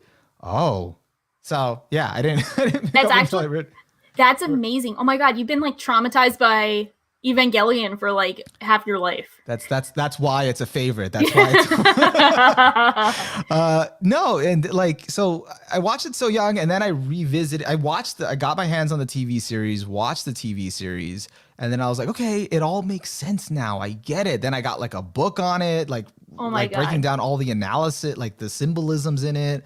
Because I was a good Christian boy, and now I was like, this is all like Revelations shit, so this is cool. And then I don't know, and then it's again, every time I've revisited it after that, it's just always kind of like hits where it's a little more than just nostalgia. I think because like when I watched it so young, I didn't get a lot of stuff, and as I've grown older, I've grown with it, and I get more and more, appreciate more and more, and it makes me like it even more. So. That's like the funniest story that you watched End of Evangelion first and when you were 11. That is like the funniest shit ever. I don't think anyone, I mean, they might have I don't think there's a better Ava story out there. I think that's the best. That's why I'm like, I like hear later on, I felt validated later on finding out, hey, it's the most influential anime and all that stuff. I think that came way later for me. So I'm like, oh, hey, yeah, you know what? Yeah, that's true. Yeah, that's so true. That's my MC. Because most of the people I met were, didn't get it or didn't think much of it, or mainly the recommendation I would hear is Bebop, which I had watched. Bebop's good, but it's not my favorite. And that's not saying it off to mine. Shipped it off to my honorable mentions. My honorable mention is like the OniMaru discard pile, which is really funny. But no, but they're in the top 20. I guess if they're not on the top 9, it is a discard pile. So, but.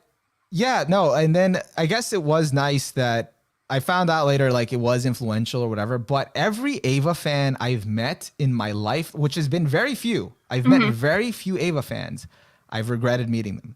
I've never met someone that likes like Ava and I'm like, like talking to them. I'm like, all right, you know what? Forget it. This is a solitary venture here. I like it for my own reasons and that's it. That's so funny. You're like, I have never met a fan of one and I don't want to now.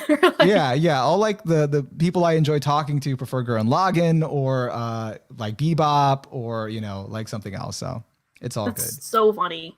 That's so funny. I can't believe I was watching Cardcaptor Sakura when you were watching Evangelion.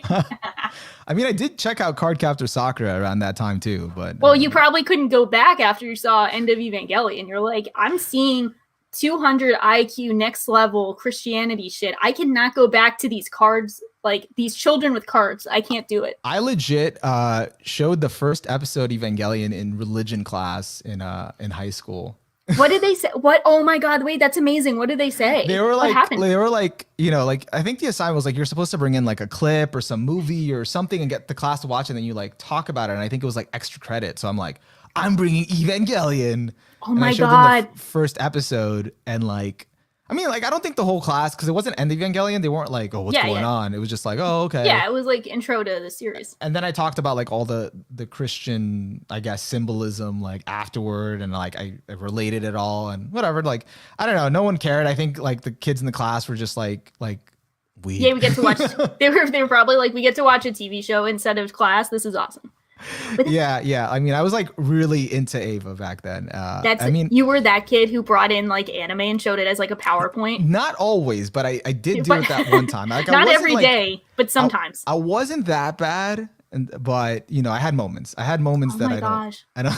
You're like bringing it to show and tell, and you're like, well, not every time, but like sometimes. No, the worst moment, I think, if we're gonna keep on with the Ava topic, and don't worry, audience, we'll move away from Ava. I know no one. No, likes this to is amazing. Hear about it too much. I think the most peak moment I will never forget was when I got the. Someone said nerd. Yeah, when we got to, we were watching Evangelion in our anime club. And we were getting through the whole series, and then we finally got to the end, and we were going to show End Evangelion. Something happened where we couldn't get our normal club room. Our teacher was out, all of that stuff, and so like we had to get like another teacher that doesn't know anything about anime, doesn't know about us, whatever, just to kind of like let him, like he had to moderate or supervise us my while God. we watched the End Evangelion. And so like we went to another room, and we, like a few of us, and then we had End Evangelion on this huge projector. And then he's in the back, like playing chess with like one of the other like kids there in the back. And then as it gets to the latter half of the End Evangelion, where everything's kind of just exploding, and then there's a ton of nudity and all this stuff is tumbling down. I just hear him say from the back, like, yo, what the fuck is this?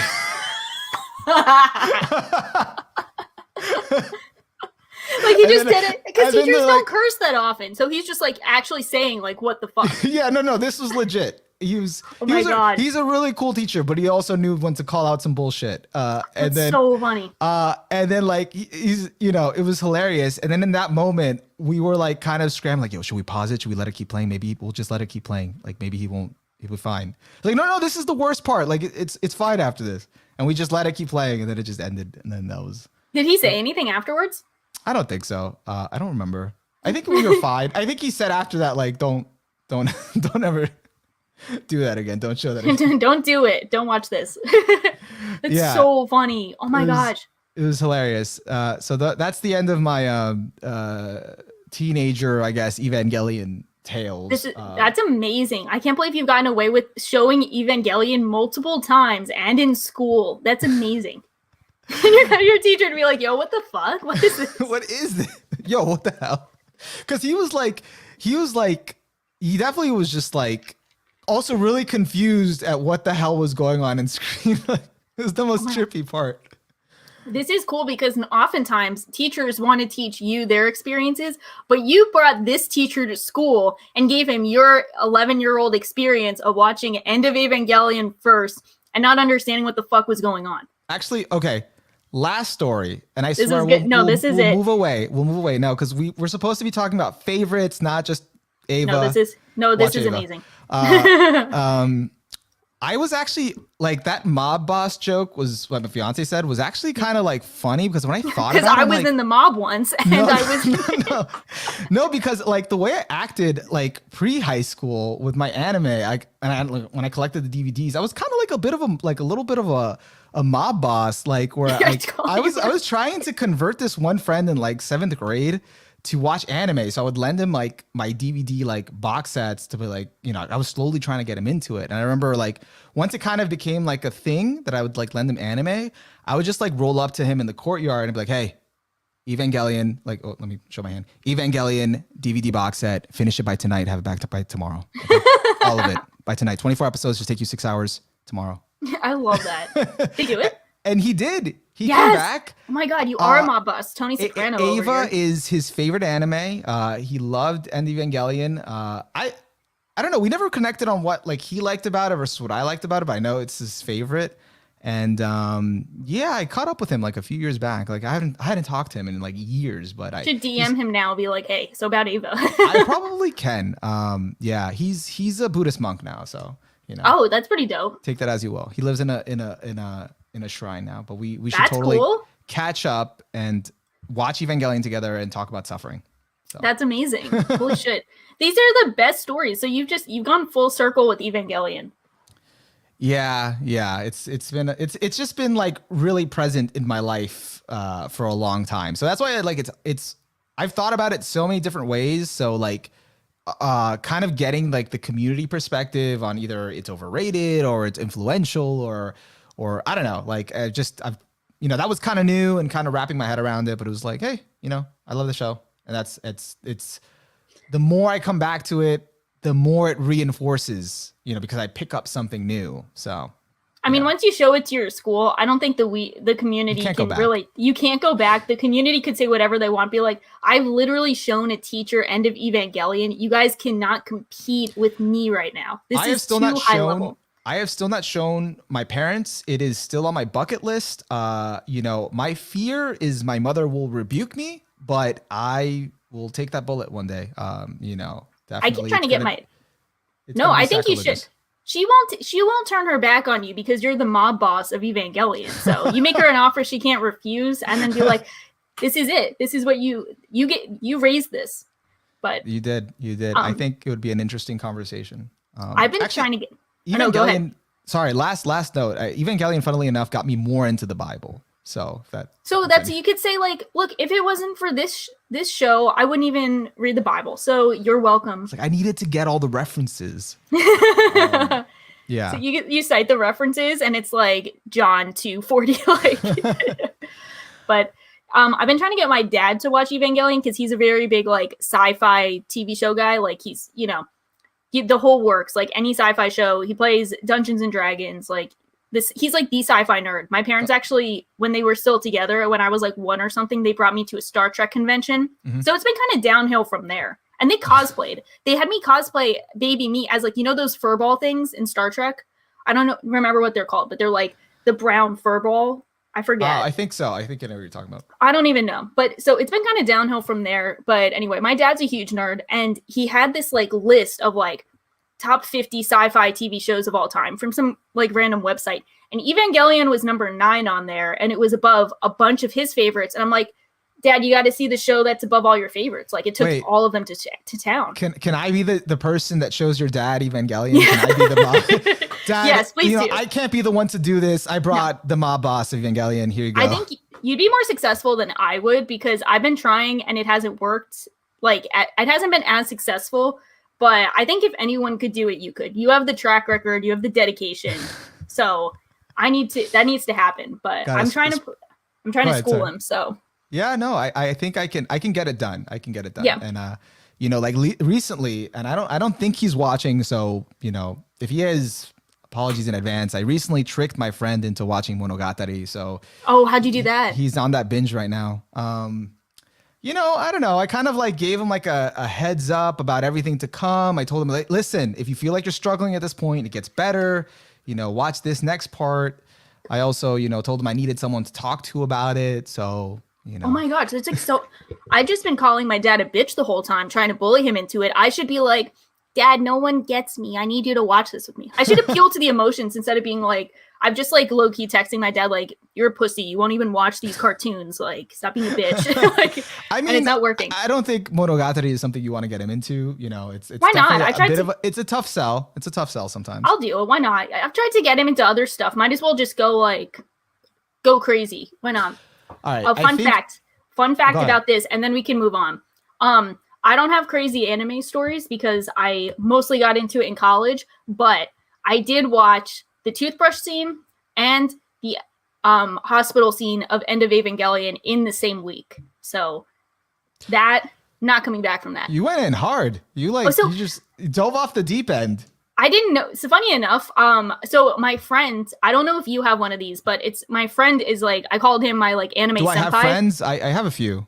No, because you're the mob boss, so you're the anime senpai. Like you're them.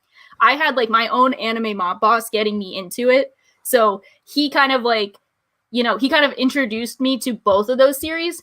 So I have a very weird like progression of series I got into. Like I think Monogatari was one of my like 10th or 15th anime, which I don't think you can fully appreciate it then looking back on it, but threw me in the deep end right off the get-go. So I watched the toothbrush scene with him and I'm like, the fuck is this shit? Like, what the fuck? Like, what's going on? And he's like, that happened. And then it was like a couple days later, I'm watching End of Evangelion with him. And I was like laughing at the hospital scene. I thought it was so funny. And I was like, I think I have the wrong reaction to both of these series. I think I was supposed to laugh at the toothbrush scene and be offended at the hospital scene. But I had the more the backwards reaction. I feel so bad because my friend watches like he's really like he watches anime with his little sister a lot. They're both into anime. Yeah. Oh, And no. so like they binge a lot of shows together, and he wanted to stay away from Monogatari because of, no. you know, and I Yeah. gave him the heads up, and like, you know, there's been things that have, you know, made him a bit uncomfortable watching it. I can understand some scenes, but I just checked where he's at like yesterday, and he was like, he's right before I think the toothbrush scene, and he's Monogatari. Oh my and he's like, you God. know what? It's not too bad. Not, you know, I think I've seen everything. I was like, Are you sure? sorry. You sure I'm about so that? sorry. I'm so sorry. I'm gonna hear about this later. He's like, We need updates. We do need updates on I'll this let you guys because- know. I hope, you know, he doesn't kill me by the time he's done with it. You know, Well, I you hope he warned finds. him. You Huh? warned him. I did. So he can't kill you. You warned him. But he's doing this for me. He's doing this You for can, me. okay, see, this is the friend who you said was like watching the series for you. Yes. Oh my God. I need these like techniques. I need your like techniques on how to get people into this stuff because mine are not working. I'll tell you after, but Yeah. we should probably, unless we've are done talking about the 3x3s, go back to, I guess, the 3x3s or your favorites or. I'll guess mine, yeah. Well, I don't think I can top any of the Evangelion stories that you have, but I will attempt to because there's no coming back from like I showed my mom. Oh no, I showed my class end of Evangelion and my teacher freaked out. I wish I was at that level of epic, but maybe one day. So I don't know. So my these are all like, you know, pretty generic picks, but they all have like very different circumstances in which I watch them. I think the one that probably stands out the most is Promare, which is people are like, what are you doing with this? Like, why Promare? Why not Gurren Lagann or Evangelion? And I have such a like unique relationship with Promare, first from like seeing it at Anime Expo, winning the Shikishi, which is like in a frame somewhere in my house. I couldn't find it. I wanted to rep it for the Giguk interview. I don't know where it is. It's in my house, but I'm like, Mom, where the fuck do you put that? That's like the only thing I need. And she's like, I don't know. I was like, thanks, Mom.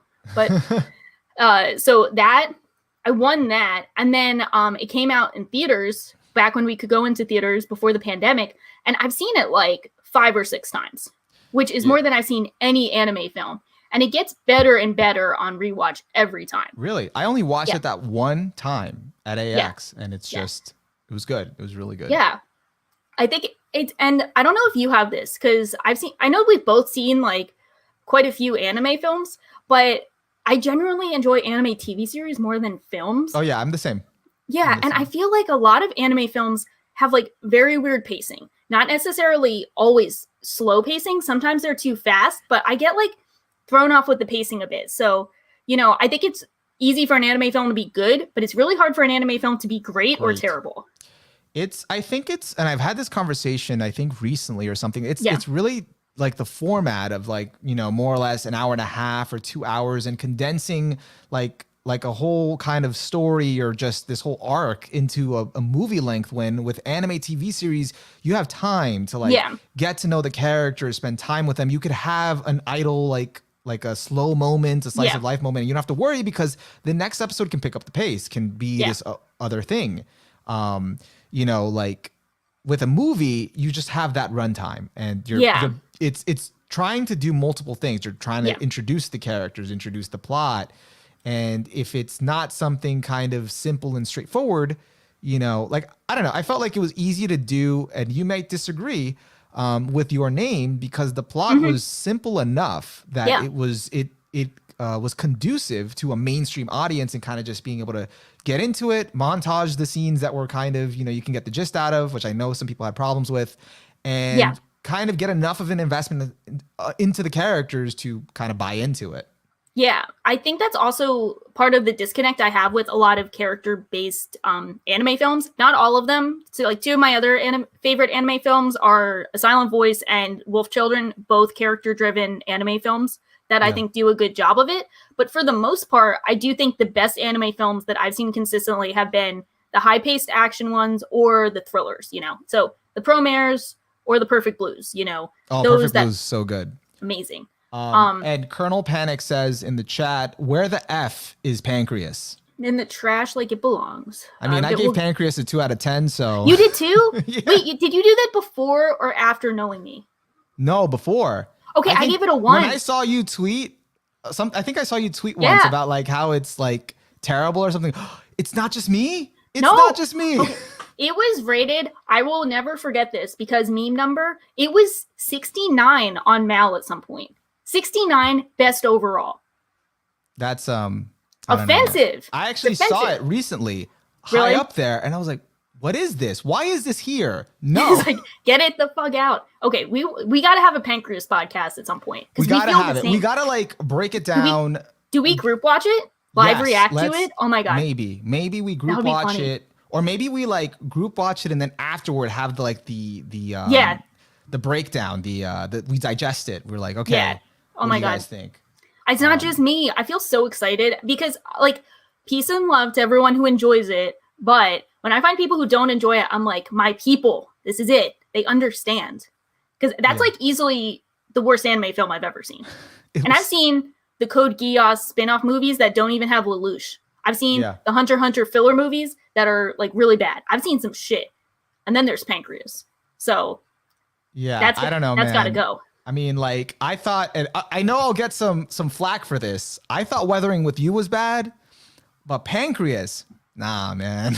Pancreas is like, you know, you watch like you watch like an emotional show, like you watch like my clan ad is like mine where I'm like, I hate how people call it cry porn. I hate when people do that. Then you watch Pancreas and you're like, oh, okay, I get it now. I understand. Like, no, my problem with Pancreas, if I could describe it, and I don't mean to be this like a bashing session on Pancreas. If you enjoyed it, totally valid. And also caveat with Weathering with You, I could totally see the appeal, why people would like it. My issues with it are maybe nitpicky, sort of specific, but you know.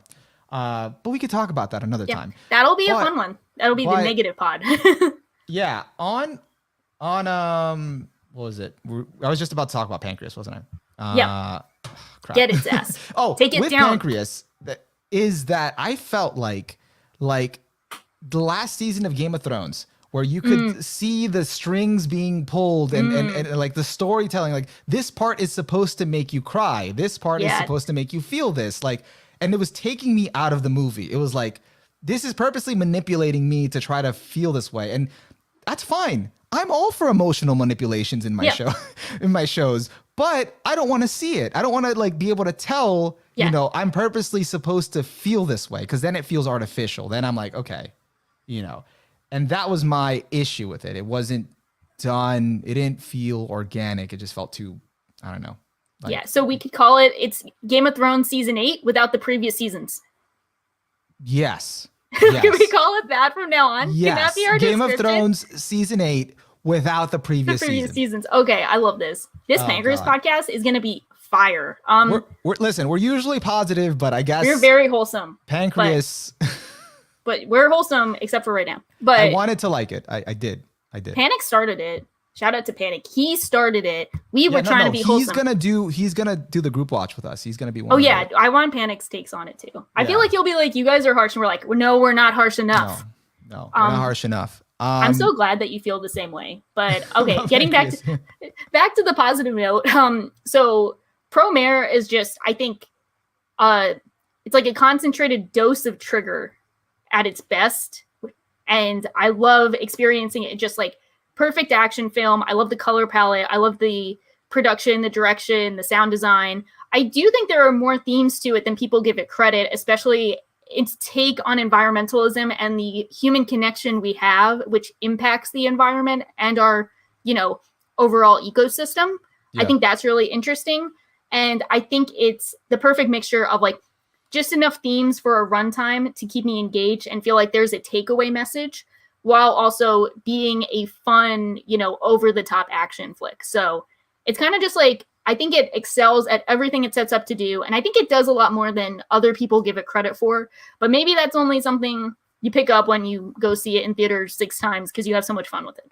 Like, they did it all in that movie, but I think most of the people that I have talked to that aren't so hot on Promare, their issues with it is that it's like, it's too much Trigger in one movie, and it's like you could just get this in any of the other shows, you know, instead of like, you know, this whole super saturated thing in like 2 hours where it's like just Trigger doing their not stereotypical cliche like you know, the usual trigger formula thing. Yeah. But jam packing it in one movie. But I thought that was actually what made it very bold of them to just double down on what makes them them.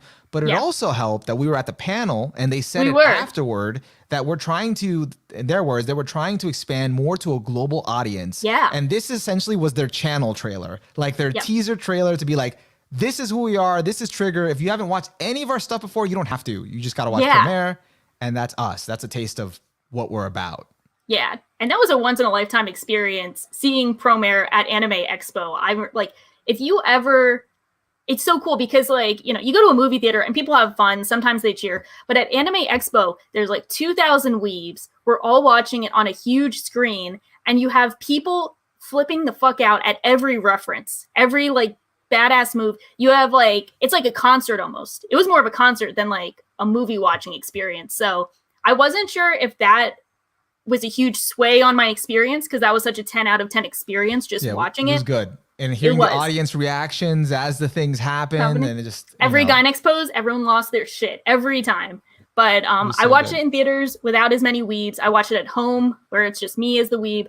And it held up every time. So I did like reaffirm that it was worth being a favorite because I keep going back to it. And I have a friend that's watched it 10 times in theaters. So, and she did not have the Promare AX experience. So maybe that's, there's just something there. So, yeah. So I think I've seen some people be like, why is like Promare there? Like, why you've seen these, like, why isn't Gurrenlang in there? Why isn't Ava there? And it is like, I think that was like a turning point for me when I realized that like I saw inherent value in Promare that others didn't. And that's totally fine. Like, it's totally fine that others would be like, you know, give it like anything below a 5. And I'm still like, no, it's a 10. I like it more than your favorite series. Like, I'm sorry, but I see this value. I can defend my opinions on it. Not necessarily defend, because that sounds a bit more confrontational, but I can elaborate on my feelings towards it. I have cohesive reasons as to why I think it brings value on as a standalone, why it's not a Gurren Lagann knockoff. You know, it means a lot more to me than a lot of these other series that are better in the eyes of the community or whatever. You know, that's why this is like my favorite. So that was a big turning point for me, was like, yeah, Promare is a 10. I love it over a lot of other like critically acclaimed community favorites. Damn, you're making me want to watch it again, like the second time. I've only watched it once. Hey, I have the Blu-ray. I can lend it to you. All right, that'd be great. Yeah. I'll lend you Makia. Actually, I'll give it to you. I don't want Makia. Oh, I just said something controversial. Wait, but I think we're on the same page on Makuya too. I think like we're definitely down bad on anime movies. You know, everyone's like, I love it because it made me cry, and we're like, here you go. We're good. We'll ship it to you. We'll ship you the tears. Yeah, and if you guys haven't watched Promare yet, definitely check it out. We'd be curious to just hear your opinion about it, whether you love it or not. It's fine, you know. 100%, because I definitely understand why people don't like it as much. I've just come to the point where I'm like, totally accept you not liking it, but I love it and I have my reasons. But I do think it's, you know, totally valid for people to have a wide variety of feelings on it. Yeah, and were there any of your other favorites that you wanted to kind of highlight, talk about? Did you want to go through all of them? Yeah, I guess I got some quick stuff on all of them. Steins Gate is always like... Yeah, actually, I'm curious about this. Why is Steins Gate your number one? Steins Gate actually stands out from all the Blend S favorites, or the Bland S favorites. I kind of like the Bland S favorites as the title. So Steins Gate stands out a bit because it's the only visual novel adaptation. It's the only sci-fi thriller here, but Steins Gate is just such a special series to me because I don't think another series has encapsulated my sense of humor and personality so perfectly. Because as much as I love how tightly woven the narrative is, how good the time travel mechanics are, I think it has the best time travel mechanics I've seen. That is like a perfect, you know, tribute to old time travel series and references, while also creating its own, you know, system and articulating how the system works. It has all of that going for it, but I love the sense of humor of the cast, the referential humor, the way they interact with each other, the way they like have such like quirky nicknames for each other, and it kind of feels like they're always like making jabs at each other, but also like at the end of the day they'll like risk their lives for each other. I feel like that emotion that it strikes is how I feel with my friends. That's how I interact with my friends. So it made me really feel like I was a part of the friend group, and I saw a representation of friendship that I hadn't really seen in media elsewhere. So I'm like, if I'm a show, it's Steins Gate. Steins Gate is me as a show. Okay, that's I can see that. That's pretty cool. Yeah. I mean, I think Steins Gate should be higher up on my list because as a Back to the Future fan growing up, like I definitely appreciate the time travel. Like, as soon as they get into, because I'm always interested to see how show like different media, anime handle time travel, because it's always, you know, a different take, a different interpretation, kind of a different way of doing it, and I'm like always curious to see how they go about it. And when Steins Gate got to that part, it was I liked how they did it. It was very, very interesting. Yeah, I think it's a very unique experience. I've heard every criticism for Steins Gate that you could think of. I've heard everything from it's generic to it's boring. You know, the usual, it starts off slow, then gets fast, or like the cast isn't good. I've heard like everything you can think of.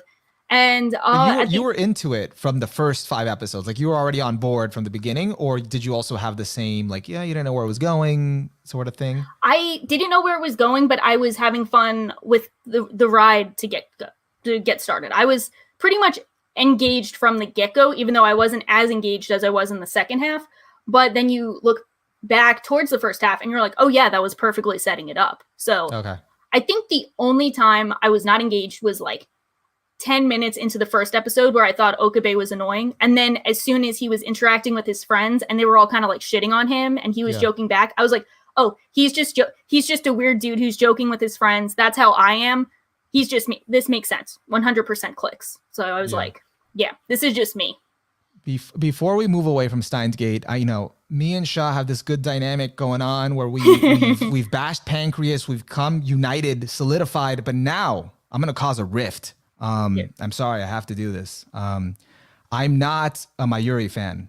Oh, I don't. Kurisu is my favorite, so that's like. I mean, she's my favorite there too, but I know a lot of people love her, and I was like, she's all right. Like, I'm not. Maz is gonna like delete our channel. Maz is going to delete the channel. So if anything happens, listen, like, I just gotta be honest. If you like her, and that's totally cool. It wasn't. You're not gonna tutor for the chat. I mean, I don't have it set up right now, but I took it away. But I did it after a certain point. I did appreciate it, and I appreciated more of that. But I don't know. What has me down on Steins Gate in general, I think, is Steins Gate 0. But I don't want. We don't think Steins Gate 0 is so tough because it's like necessary but not necessary. Like, you could go without watching Steins Gate 0, and it's definitely not the best adaptation, and there's like so many issues with it. But I do have a soft spot because it's the only visual novel I've played as of right now, April 3rd, 2021. But it also has a lot of really great Okabe and Kurisu moments, and it fleshes out the cast a lot in a cool way. But overall, it's not the best addition to the Steins Gate universe, where there's a lot of issues, both in the visual novel and anime. There are both issues. So, I take a few parts of it here and there, and I'm like, oh yeah, I love this. I don't love that. Like, take a few things here and there. But I can understand being like, Steins Gate 0, not that much it. It definitely did not live up to the first season. Yeah, no, definitely the first season was just a ride. Once it got going, it was amazing. I could not stop. Yeah, I think it's a really special series. I like it. I like how popular it is, but I'm always surprised by how popular it is, because you look at the Mal top 10, my home, and it's like surrounded by like Full Metal Alchemist, Attack on Titan, Hunter x Hunter, Gintama, all of these not Gintama, all these like high-paced like action shonen series. Like, they have the appeal of like being fast-paced adventure, like they get you into it, and they're very like traditional anime that people get into. And then there's just Steins Gate, and I'm like, okay, I'm here for it, but like, why? Why is this the grounded series that's represented so highly? And I'm like, I guess people feel the same way I do, but I'm like, but I had such a personal experience with Steins Gate that I'm like, so everyone feels like that? Like, we're all on the same page? We're all like, yeah, Steins Gate GOAT. So I'm like, I'll take it. Yeah, like it definitely does seem like it doesn't fit the mold of sort of those stories. Like, it's kind of a little quirky. It does have, but it's really well told. Like, I'm not going to discredit it. It's again, it does it really, really well. And I think it's that consistency that makes the anime that end up on the Mal Top 100 there for a reason. Yeah. I do know it didn't start out as well received. I think in the first week it was airing, it was at like a 7 something on Mal, or like the first half, it was a 7 something, and then it shot right the fuck up. So yeah. By the way, I do have to say one thing before I forget. Not about Steins Gate, but just in general, the one good thing about this experience, about filling out my Mal and kind of going through the years and keeping track of what I watched and didn't watch and kind of cataloging. There's a lot of good shows I have not watched. Like, I don't know if they're good yet because I haven't watched them, but there's a lot of stuff I haven't watched. You hear good things. Yeah. So I'm looking forward to it. There's a lot on the plan to watch. And, you know, with that, favorites might change, and that's okay. Yeah. Same with me. There's a lot of great things out there for me. I don't know if you've had this experience, but I think when you first start out, you're like, okay, if I watch like 100 shows, I think I got the medium covered. Then you get to 100 and you're like, okay, there's a lot still I have to watch. And then you get to like 400, 500, and you're like, I'm barely even there. I have so much out there. There's so much I haven't covered. It's almost like you're too ignorant at first, but then the more knowledge you have, you realize just how ignorant you are. Someone just said they're surprised you don't have Arya in your 3x3. Arya is number 11. So that is like, because that's why I like doing the bigger ones, because I don't have all of my 10s on here. And Arya is a 10.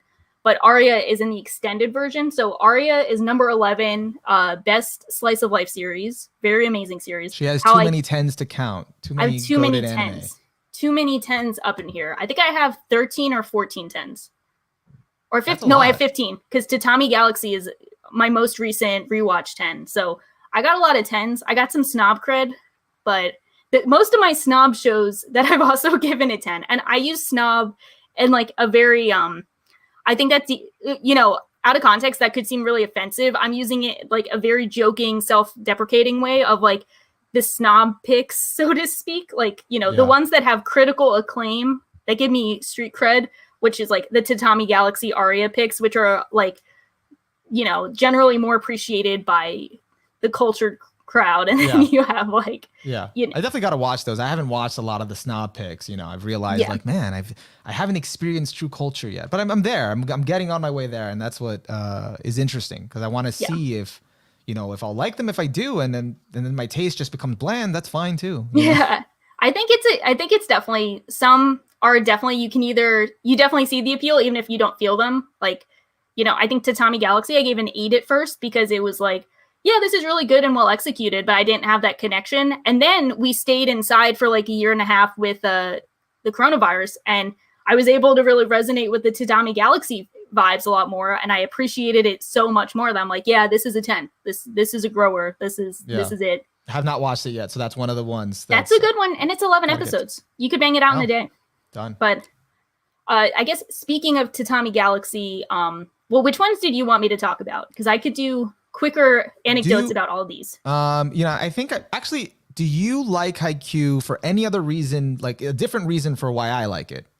You liked it for like the camaraderie and like consistency, like and the teamwork, and like it is my ideal for like teamwork, like the whole kind of the way it does it, and the whole philosophy and everything is just amazing. And I like the characters too, but that's also what brings it up for me. I do think it is the mixture of how it handles like teamwork. The characters are fantastic. I think it is the most consistent series I've ever seen. Also, I'm not gonna lie, the hype moments are just the hype, hype. But it definitely earns the hypes.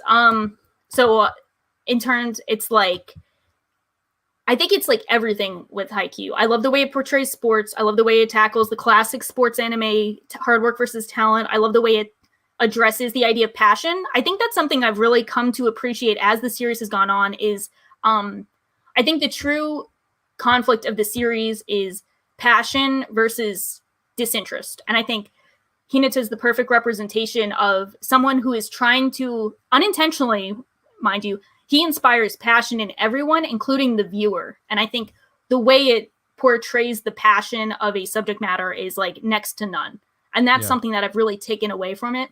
But I do think it's probably just the most consistent series I've seen next to like Breaking Bad. Like there's just, it does not let go. It just doesn't stop. It just doesn't stop. So and it's, I think for a sports anime, it is peak, sports anime. So I think it is just the highest executed sports anime I've seen thus far. Well, there's more out there, but it's just, it's a series that justifies why you should watch sports anime. Shout out to Run with the Wind, what I'd like to call We do love mature Run with the haiku. Yeah, Run with the Wind is also fantastic, which has the very hard job of making running fun, because running is not fun. And if it makes you want to run, you found something special. Yeah. And then how about Brotherhood? Anything you have to say on it that, is... it's so boring to have Brotherhood in your favorites. I mean, but I can't not have Brotherhood in my I fought the temptation to... I'm like, dude, I gotta rep Brotherhood. But the thing is, I haven't watched it since 2011. And it's just so kind of vague. But I remember that I was so satisfied with it. Everything, I got the full story. I was completely satisfied with it, the characters and everything. But I don't know. And again, that whole everyone kind of has Brotherhood on their favorites. I was like, and the only reason I was like, you know what?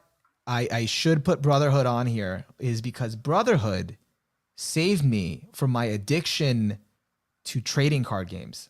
It was college. I was deep into Yu-Gi-Oh. Mm-hmm. I got really into it. And that's all all my attention was on, and I couldn't give it up. And it was I wasn't even paying attention to school that much. I was just paying attention to this damn game. And I didn't know what to do. And then I just was like, oh yeah, I've been meaning to watch Brotherhood. And then I watched Brotherhood. And I was a whole week. You're cleared. Completely forgot about Yu-Gi-Oh! I didn't care anymore. That's amazing. That's like a coming of age moment. Yeah, I was like, you know what? I'm good. Sold all my cards after that. Done. That's amazing. I became clean. It saved you from degeneracy, which is funny. Yeah, and because of that, I was just like, you know what? This should be in my top 10. But I decided not to. I think that's fair. My connection to Brotherhood, I think everyone has their reasons. Mine is just 100% the portrayal of sibling relationships and sibling camaraderie. My favorite scene in the series, which I will, every time I think, have I grown out of Brotherhood? Have I seen other experiences that should take that place? I always come back to the one scene where Ed is in the gate and he sees Al's body, and Al's like, I can't come back with you. I need my soul to be here so I can leave. I think it's episode 26.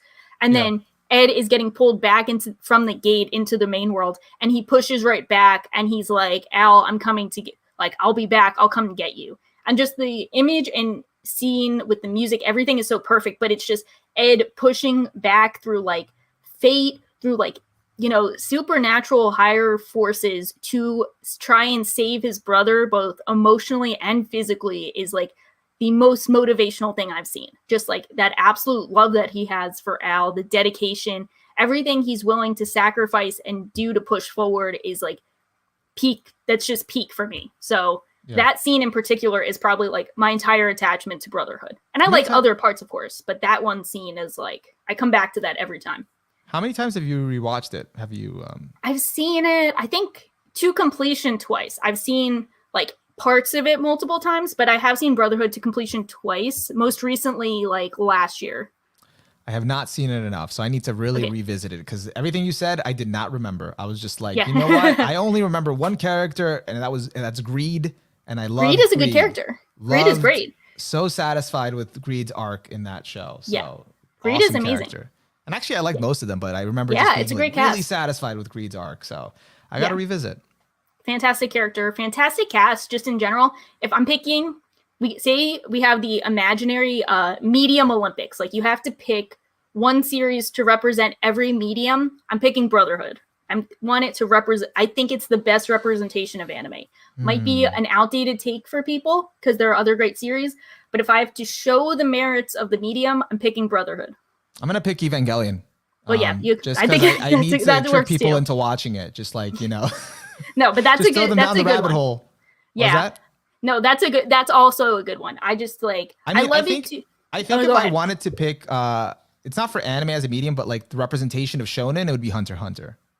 I do have it higher. Hunter x Hunter has been a series that has grown on me in ways I didn't anticipate. The first time I finished Hunter x Hunter, it was finals week in college. I don't know if you have this, but I have the worst timing of getting attached to a show. So it's finals week, senior year of college. So how much does it matter?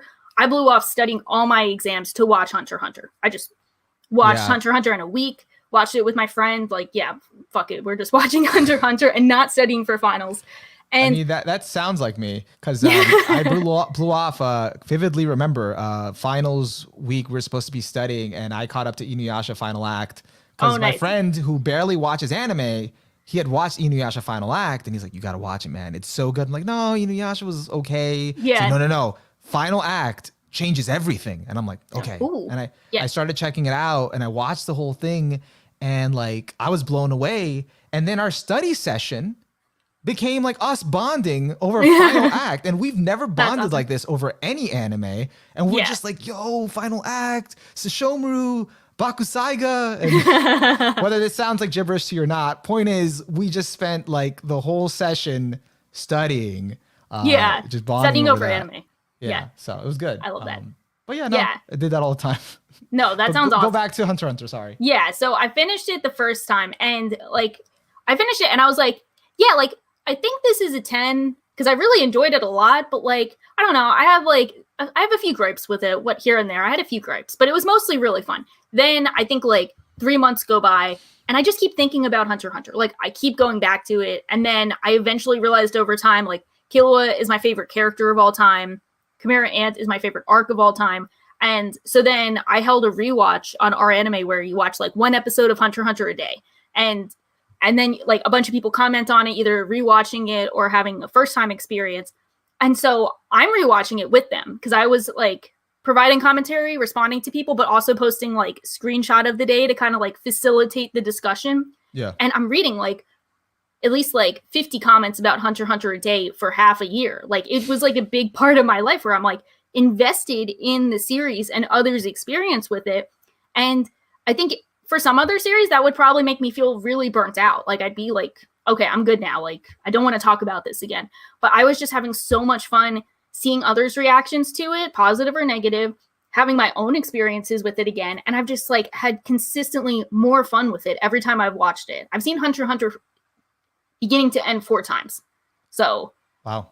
I've only seen it once, full run, I think the completion. And like with maybe revisiting a few arcs. Which like, is understandable because it's 148 episodes. So like, it's a big commitment, but it never feels like 148 episodes. It always feels so effortless. And I think after 4 times, watching it so many times, I've come to realize that I think it is the perfect mix between the nostalgic childhood adventure feelings we got from series growing up.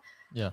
Evolved into more mature content that we've come to appreciate from like HBO series, like things that tackle morally gray subject matter. Like, it's just that effortless growth throughout the arcs. So you kind of get the best of both worlds as an adult, because you're like, okay, the Hunter's Exam, this is fun. This kind of reminds me of like Pokemon and Yu-Gi-Oh! When I was a kid. I remember this feeling. Then you get into something like York New or the Chimera Ant arc, and you're like, oh, this is a bit more complicated. The characters have like different struggles. This is a bit different, but it still is the same show, and it still has the same characters and same emotions. So it just feels like a natural coming of age story within the context of the series. Yeah, it's totally something I did not expect at all from Hunter x Hunter. Not even from the first few episodes, not even from the picture. Once I dove in, I was like, what is this? This is so good, and just the gradual evolution and how it gradually got darker or focused on a specific character's arc. But I have to say, like, I am most attached to Nen from Nen is Hunter a great Hunter. thing. It is so good on like a cerebral level. It's just so fascinating. I do love Nen. I think other people love Nen more than me, because I see one of the main things when they're like, okay, why is Hunter x Hunter so good? They always turn to Nen, and they're like, well, this power system is just like so much better than the other ones. And I respect it, but it's definitely not my connection to the series. Oh yeah, I'm not saying it's my connection, but I think it's like so valid as like another selling point for it. But I think a lot of people kind of think that the main reason people like Hunter x Hunter over the other contemporaries in its field is because of Nen. And I'm like, no, respect Nen, but I got like a laundry list along the side of why I love it too. But I do think Nen is great. I think it's a really good power system. I think it, represents the flexibility of the series a lot. Yeah. And we got some dope ass fights from it. So yeah, my attachment to Hunter x Hunter is the York New City arc, which was phenomenal. Hisoka, And what else? A few other arcs were really good. Chimera arc felt very long, but it did have a lot of peak moments. Yeah, Chimera Ant arc the first time I loved, but did feel bloated. The second time, I'm like, okay, there's a lot I didn't pick up on. Third and fourth time, you're like, yeah, let's go. We're already in. We're strapped in. We're ready to go. So I think Chimera Ant arc was always my favorite by like a very large margin. I think the Chimera Ant arc is why it's in my favorites. It's the most nuanced arc, I think. It explores a lot. It covers a lot. You know. Yeah. It's like the culmination of all the other arcs. That's what I say. And some people are like, oh, it just feels like a different series. I'm like, no. This is like the climax of the series. So because if you think about it, from each arc, the series was evolving. It was like changing. Like it just kept like turning into something else, but with the same characters. Now, I think I do have to say though, and it could be the case, maybe you're similar to me. I feel like the more time you spend with an anime, the like rewatching it or analyzing whatever, it does create a different experience or a different attachment. You appreciate things that maybe you didn't notice on the first run. Or 110%. That happens with I think that's most evident with Gon's character. I think the first time you watch the series, you're like, you feel a certain way about Gon, positive or negative. The second time, once you know what's going to happen with him, you're able to pick up on so many small details where you're like, how did I miss that the first time? You know, it's a very different experience to rewatch it. And I'm not trying to blow smoke up anyone's ass because like everyone will probably be like, yeah, my favorite is better on rewatch. But Hunter x Hunter really hits different on rewatch compared to a lot of other series. Yeah, I already have like so much I need to watch, and now you're like convincing me to rewatch Hunter x Hunter. That's just a time sink, man. Does that mean I should go to Gintama and why you should watch that? 300 something episodes let's get into that. That's something I never even had interest in getting into until I met you. So thank you. So speaking of the curse of the Mal top 10, I think everyone has seen the top 10 and they're like, why the fuck is Gintama here like 10 times in the top 10? They're like, I think everyone's seen that and they're like, the fuck is this? Like, what is this doing here? What is this show? Why does no one know how to explain it to me? What is this? I think Gintama is easily the most flawed series on both of our 3x3s. I don't even know World Trigger. I'm sure Gintama is more flawed than it. So doubt it, but let's go with that. Yeah. So Gintama is, I think, what is the best way? Okay. I think the best way to describe it is like a mix between traditional shonen action series or samurai series. So I'll say like Rurouni Kenshin meets The Simpsons. Like a lot of it is just like, you know, referential satirical humor. And it's like this episodic series that like introduces the cast and then it's just like episodic humor here and there. So it doesn't really show the full appeal of it. But then in the serious arcs, you get a lot of the same type of like emotional story beats you'll get from very serious either samurai drama or, you know, shonen adventure series. Like not necessarily the same, but it gets a lot more serious and you get into like, it gets a lot deeper themes and you get more hype surrounding the characters and their circumstances. And it's a lot of like historical references as well. Like you have people who were actually, you know, the Shinsengumi, they're the police force at the time. Those were like real people. You'll see them referenced in Fate and like other anime series. Like I think there's some like otome like anime where you can like date the Shinsengumi members, whatever. It's like they were real people, but these are obviously more of like a humorous but still sometimes serious look at them. And the way the series develops over time is yeah, I feel like I'm blowing smoke up everyone's ass whenever I talk about Gintama, which is fitting because that's just the series. So it starts out and you're like, okay, what is this episodic comedy? And then you start getting more and more attached to it. And by the time you hit either Benzikuro, which is like the first serious arc, it's around episode 50, you get to see that it is a big conflict between Gintoki, who's the main character, and one of his old friends and one of his old war buddies who is trying to take down the current government. So that becomes a large focus throughout the series. But in the meantime, you still get to see the everyday lifestyle of the characters, how they interact with each other. You know, sometimes they're just trolling each other and like messing with each other, but at their heart, it's a community and it's a story about how you can have broken families that reform and make their own, like, you know, rebuilt family dynamics. So it's a very wholesome series at its whole, underneath tons of dick jokes. Yeah. And I feel like and I've heard that the wrong approach to go into Gintama with is to only go for the serious arcs because at its core, it keeps coming back. At its core, it's the comedy. At its core, it's about the character. So it keeps coming back to that dynamic. So you can't just be in it for, when it gets serious. Exactly. I think one of the ways I like thinking about it is it's kind of like take like a battle show, like a serious battle shonen, like, you know, very serious stuff. See what it's like on their off days. That's kind of how it is. You're seeing like characters in between, like going to the dentist, going to the movies, like antics that happen then. And then every time it breaks, it's like, okay, this is how they're like in serious circumstances. But then it kind of cuts back to normal. So eventually you come to appreciate the crazy antics that come with daily life. But, you know, the more serious it gets, the more you're like, oh, I kind of want to go back to those times when like everyone was just having fun.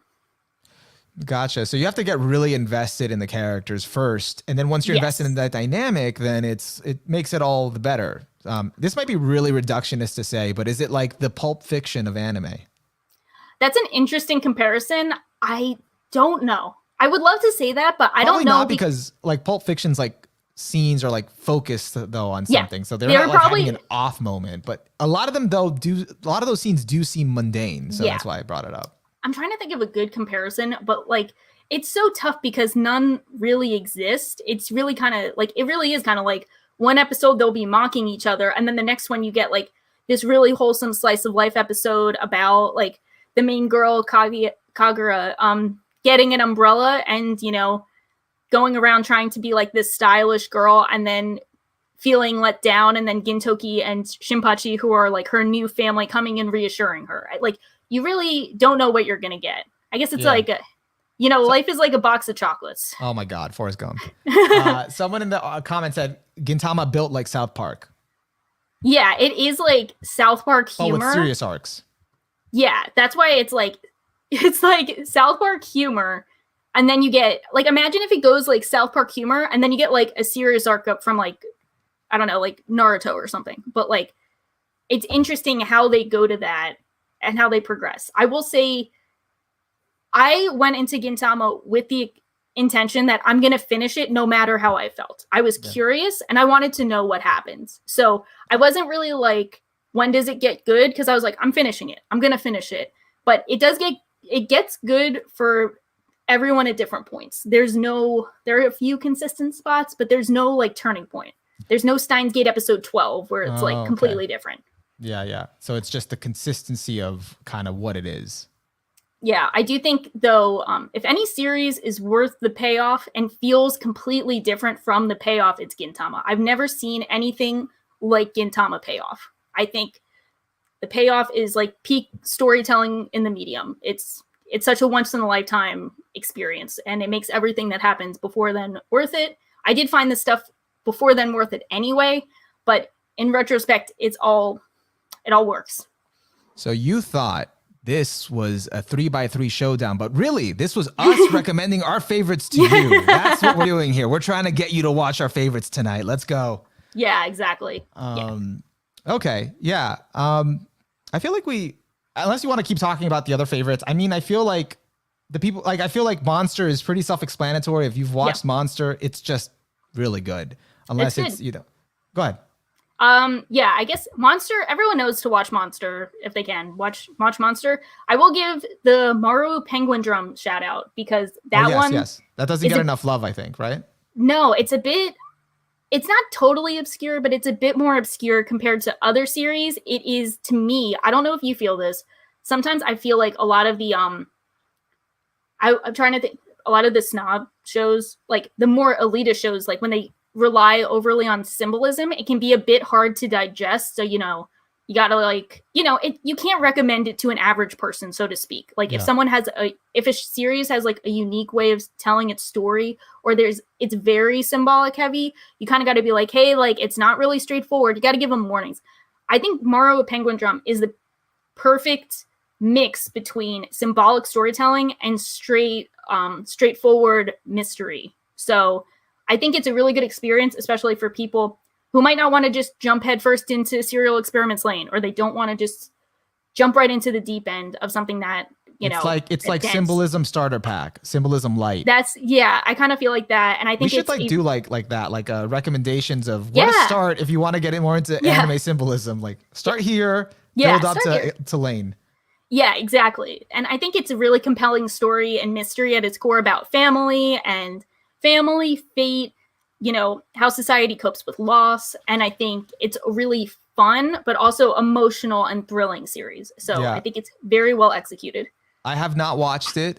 Full disclosure, the only recommendation or anything I've heard about it is I was checking out Zarazanmai, and then I heard, Penguin Drum just does everything better. Then like it does that but better, or it explores the same stuff sort of but does it better.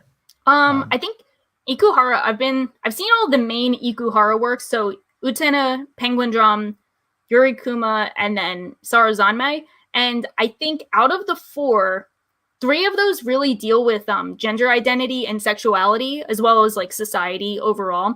Penguin Drum is the one that does incorporate gender identity, but is not solely focused on it. It's a lot more focused on family, filial responsibility, and just the idea of fate versus, fate versus making your own way in life. So it's very different from the rest of his work, but I do think if you enjoy the other ones, you will enjoy this one too.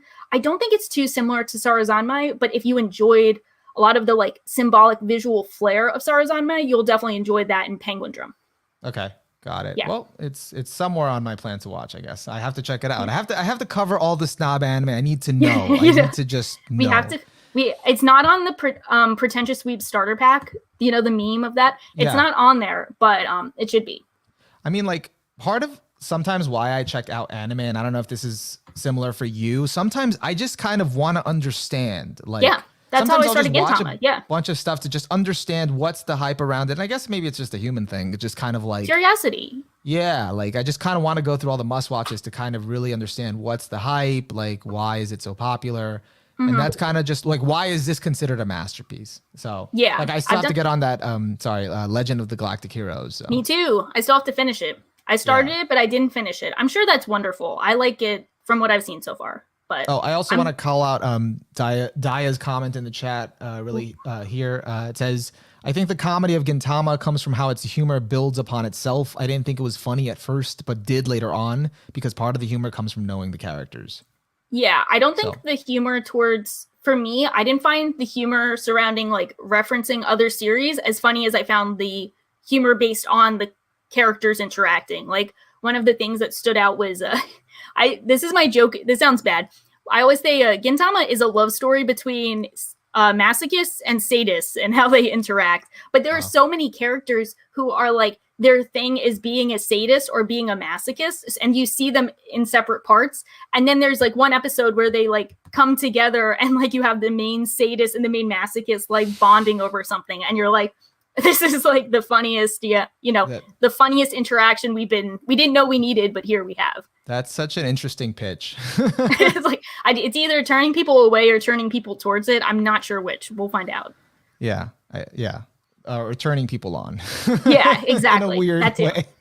Exactly. So I think, did you want to like talk about any of your other favorites that you didn't get to talk about, or? I think I covered most of them. Also, I guess the only one I didn't mention too much, watch Ping Pong the Animation 2. Oh, that has been on my list forever, and I've never gotten around to it. Another 11 episode one.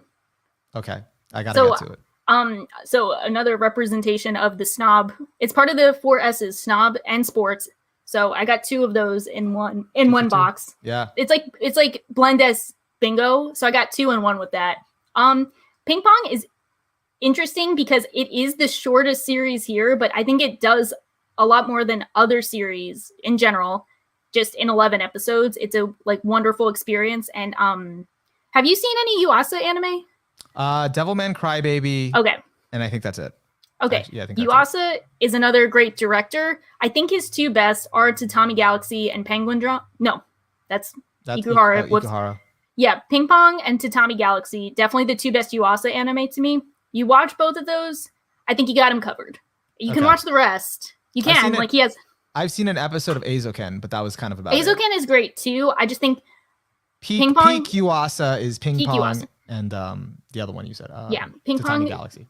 Yeah, ping pong, especially if you like sports anime and it's not like you don't need convincing to watch a sports anime. I think ping pong is like a great it uses a lot of great symbolism, but it's also straightforward. The characters are all good, you know, you got all your bases covered and it's very creative. But it also has a top 3 OST in the league for me. Fantastic soundtrack.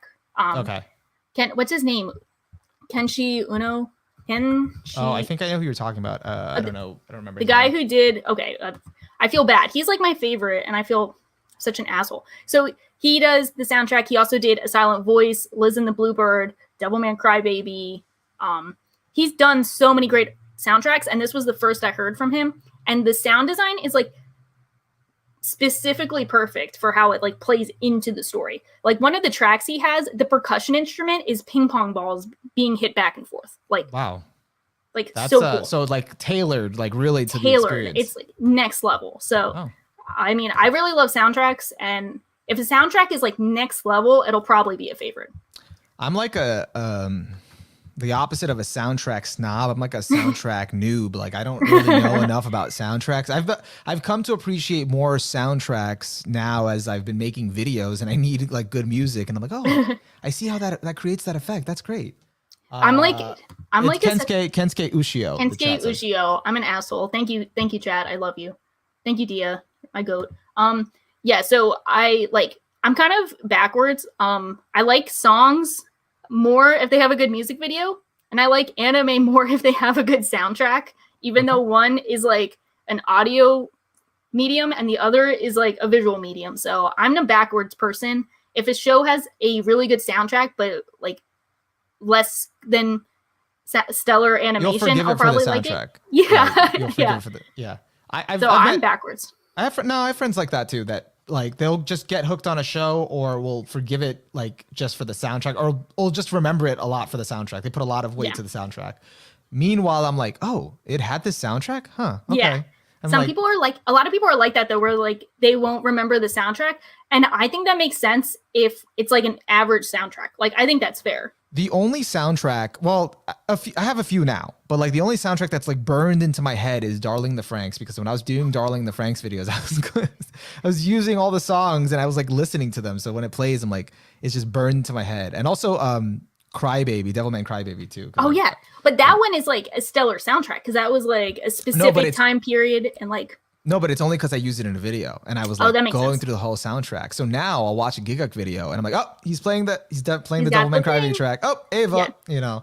Yeah. Because I've like spent like specific time with it. Got that one stuck in my head like. Oh yeah, that's a good one. I love that one. So yeah. I think we've covered the 3x3. We've given our reasons. Are we still doing like a final poll showdown, or is this it? Should we do it? I feel like we should. I think we could. I think we need to give a more even playing field for people to vote on favorites. Imagine like we vote again and it's like now 5% to 95%. No, don't. Yeah, it's like don't do that. Yeah, it's like please don't do that. My fiance's like, I didn't vote for you this time. Sorry. Sorry. Like you didn't remember the soundtrack. No. Yeah, we can if you want. I have the straw poll. I can include it in chat. Or I can also put it in the description. Either works. I mean, we could always do it in the post show, and then if we need to give, if the results are actually good, we can give an update on the next one for the audio listeners. Yeah, I just put it in chat. We'll see we will see. I'll put it in the description too. But yeah, I hope it's more balanced because I think your favorites are wonderful. A lot of them are on my extended favorites. I think I've had or your manga favorites, or they're on my manga favorites. I've had positive experiences with all of them that I've seen. Even ones that wouldn't make my favorites, I still think they're really good, and I think people should watch them all. So yeah, like I think everything is pretty pretty known favorites that I have. The only one again that's a toss-up is, well, the only one that's not as well-known is World Trigger, obviously. And then the only other one that was my downfall is Your Name because of its controversial status. But which is so weird when you think about it, even though I'm I'm the, it always gets brought up with the silent voice, which I think it's a very tired talking point, which is better. They're both good in their own ways. Yeah. Even though I'm not as attached to your name as the average person, I have a lot of respect for it and respect for people who love it, respect for its accomplishments and what it's done for the industry.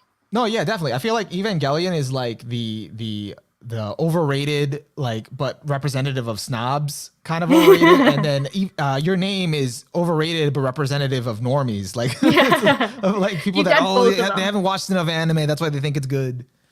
Yeah. And I think if anything, both of our tastes represent that you can watch a lot of series and still come back to the classic entry-level favorites if they mean a lot to you. And I think that's important for people to remember, not just to give ourselves pats on the back, but because I know that there are a lot of like kids and teenagers who get into the medium, and I think they're kind of beat up for how they feel about stuff. And I don't like that, because as weebs, we're already kind of like, we're not used to acceptance, except for you. Yeah. You're rolling up to school showing everyone Evangelion, but like, yeah.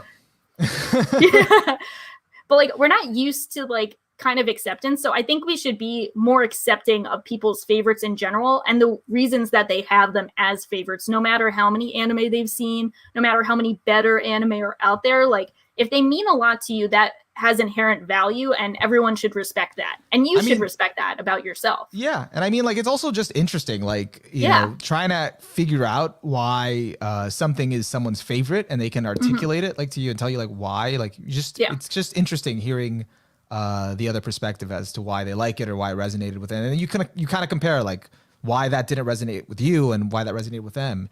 And sometimes kind of getting into a show you normally wouldn't be into, at least in my experience, is like serves as such a good like either conversation starter or just such a good bonding experience. Like, there could be someone that's totally unlike you, like you don't know anything, like you probably don't think you'll ever kind of get them as a person or kind of have anything to talk about with them, but then you just get them on one show.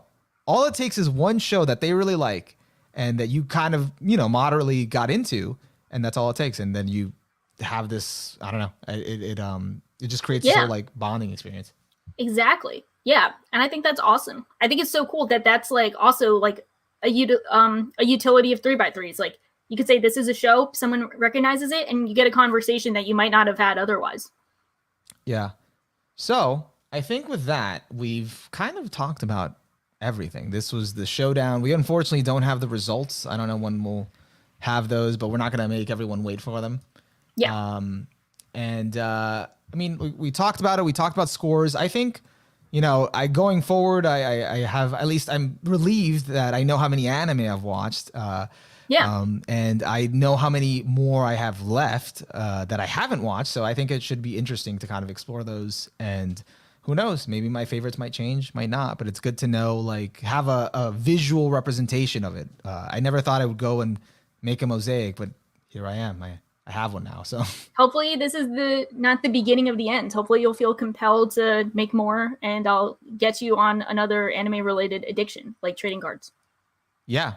Well, no. Don't do that. No. Yeah. And if you want to, if you do want to stretch your amazing Mosaic skills and make a better Mosaic for me, I'd be honored. So now I am down. That's the one I'll rep on my Mal. I'll just throw it up there. I am down, but I do appreciate how it's like, I don't want to make this, you make that, and I'm still down for it. So yeah. Also, I guess we could say, since this is a 3x3 episode, in response to anyone who's still listening, feel free to send us your 3x3s either on Twitter or like, I guess on Twitter. That's the only way you can reach us. But like, send us your 3x3s if you really like them, and we'll check them out and say nice things, because I doubt, unless you're saying like this is the worst anime and then you put a combination of all of our favorites, then we will shit on you. But other than that, everything but positive Full thoughts. Disclosure, then we will shit on you. Yes, I will shit on you. I stand by that. So, I think this is a good, we're going to end it off here. We're still going to have the post show. So for those of you still sticking around, you want to ask any questions or just kind of chat, we'll be here for like a little bit afterward. And besides that, so this was good. If you haven't tried doing a 3x3, I'd suggest, again, trying out one yourself. And it's cool because if you've never made a list of your favorites, it's kind of interesting to kind of figure out what your taste is and more or less what have a gauge of what you'll be into or what you usually resonate with. But besides that, if you aren't already subscribed to the channel, please subscribe to the channel, comment, let us know what you thought of the episode, like it. That's also another way of letting us know that you enjoyed it. And if you need any updates, kind of what's going on with the podcast, follow us on Twitter. We also have now, and I think we mentioned this earlier, it's just been a while, we have a highlights channel. So if you're not following that, we'll cut up the segments if this was too long for you. But if you were here for this whole thing, you probably have no reason to watch it. You're an OG. If you want to hear the Evangelion story again, you can bet that's making the highlights channel. Yeah, if you want to see like maybe some pictures added to that to kind of like bring it to life there for you. It might be in the highlights depending on how we do that. But go back to your high school and take a picture of yeah, I could actually do that. That would be so funny. That'd be pretty funny. But you could either follow the highlights channel, subscribe, or we also post them up on the Twitter. So if you follow the Twitter, you're covered. And then besides that, as we mentioned earlier, we also have an audio version. We're on Anchor, Apple Podcasts, Google Podcasts, Spotify, if you want to listen to the podcast. And I think that about covers it. Those are our favorites. And if you disagree or if you like anything else, at the end of the day, what do we know? We're just weebs.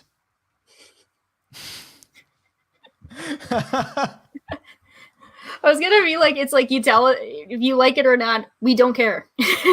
You know what? We could still do that. I could just edit that for the audio version. Very funny. If you like it or not, we don't care. We don't care. We're just weeps.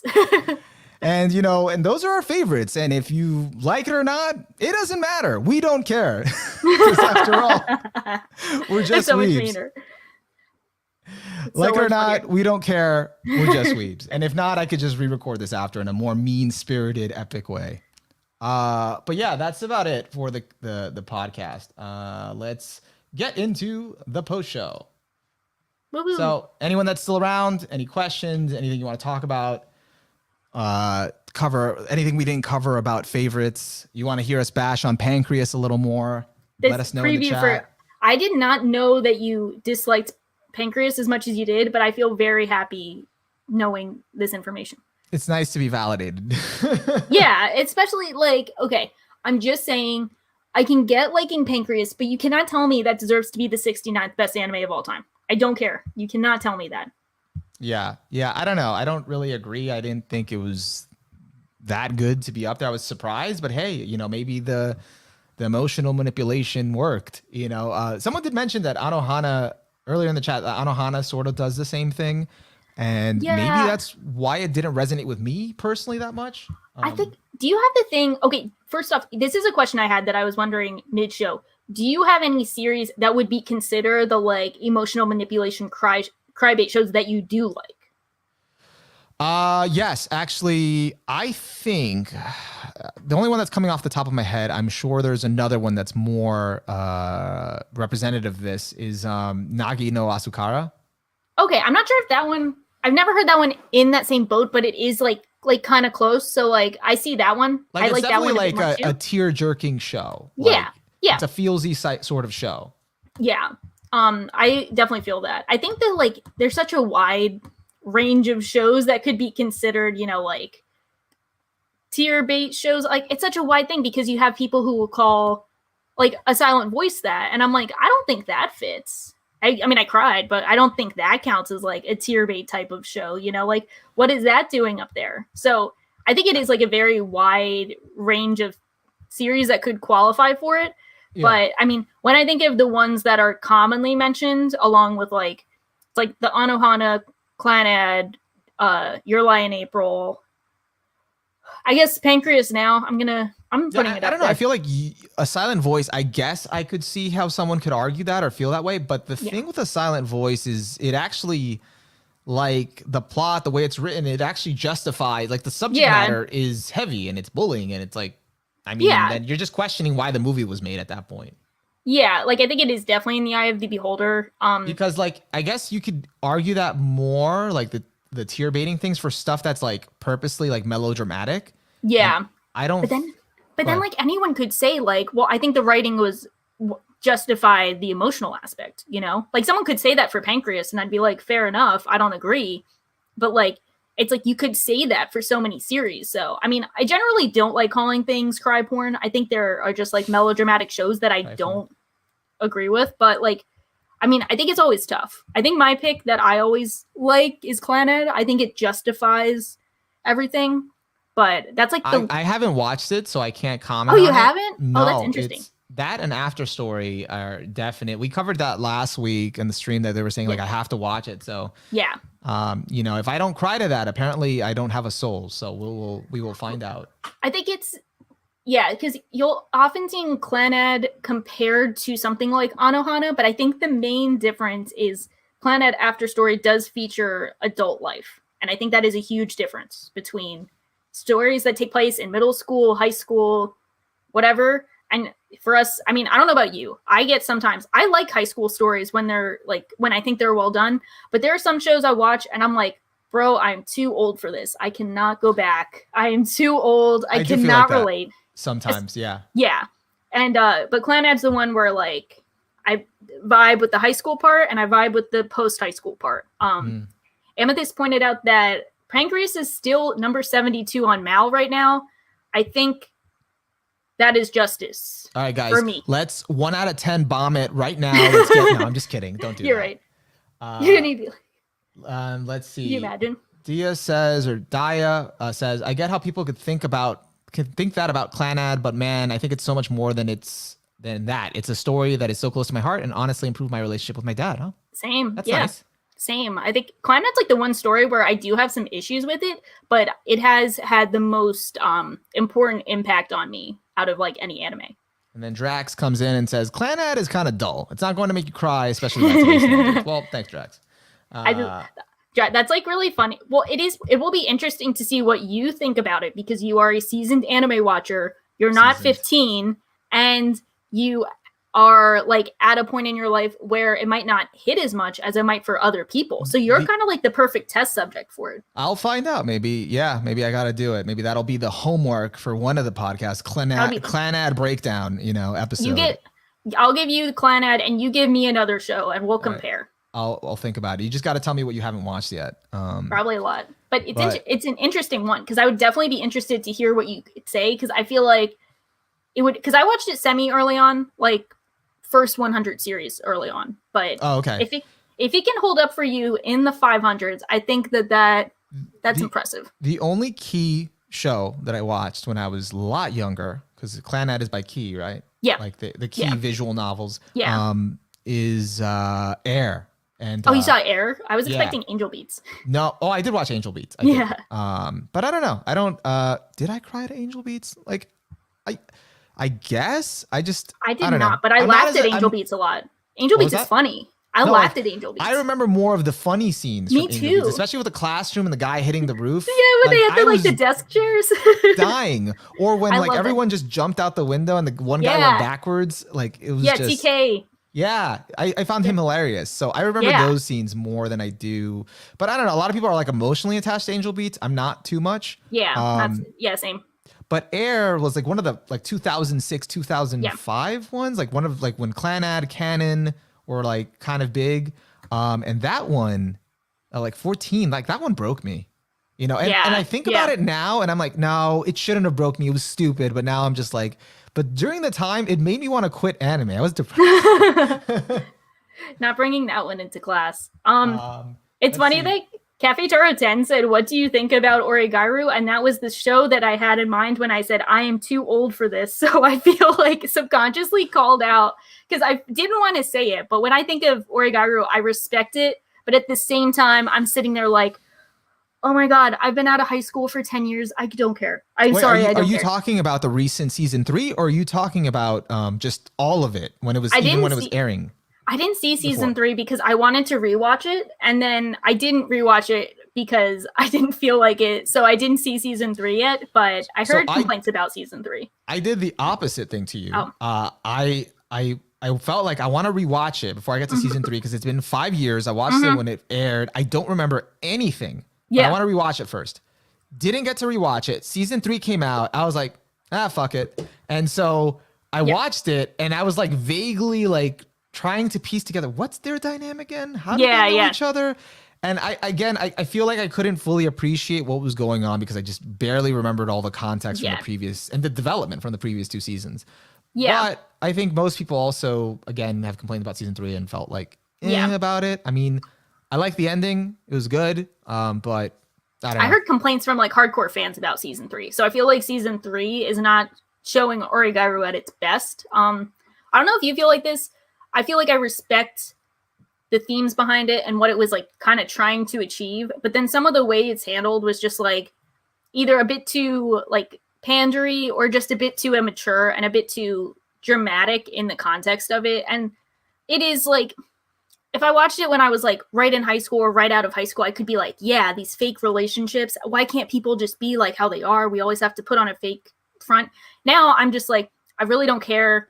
I don't remember high school. I barely remember anything that happened then. I'm like so far beyond thinking about high school in any capacity that I'm like, you'll graduate and be fine. You kids are going to be fine. I mean, I did feel like that. It's so bad to say, but like a little bit recently, I don't know what I was watching, but it's crazy. And I never thought this growing up. Like I never thought when I was that age, like that, like when I'm older, like how do these people not, like how do adults not relate? You went through this. How do you not get what I'm feeling? Yeah.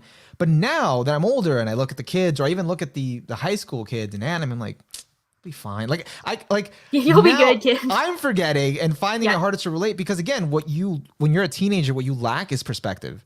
And then when you get older, you get all that perspective and you're like, in the grand scheme of things, all right, you'll be okay. Like it's not that big of a deal. Like my 2 sisters, one is in end of middle school, the other is in high school.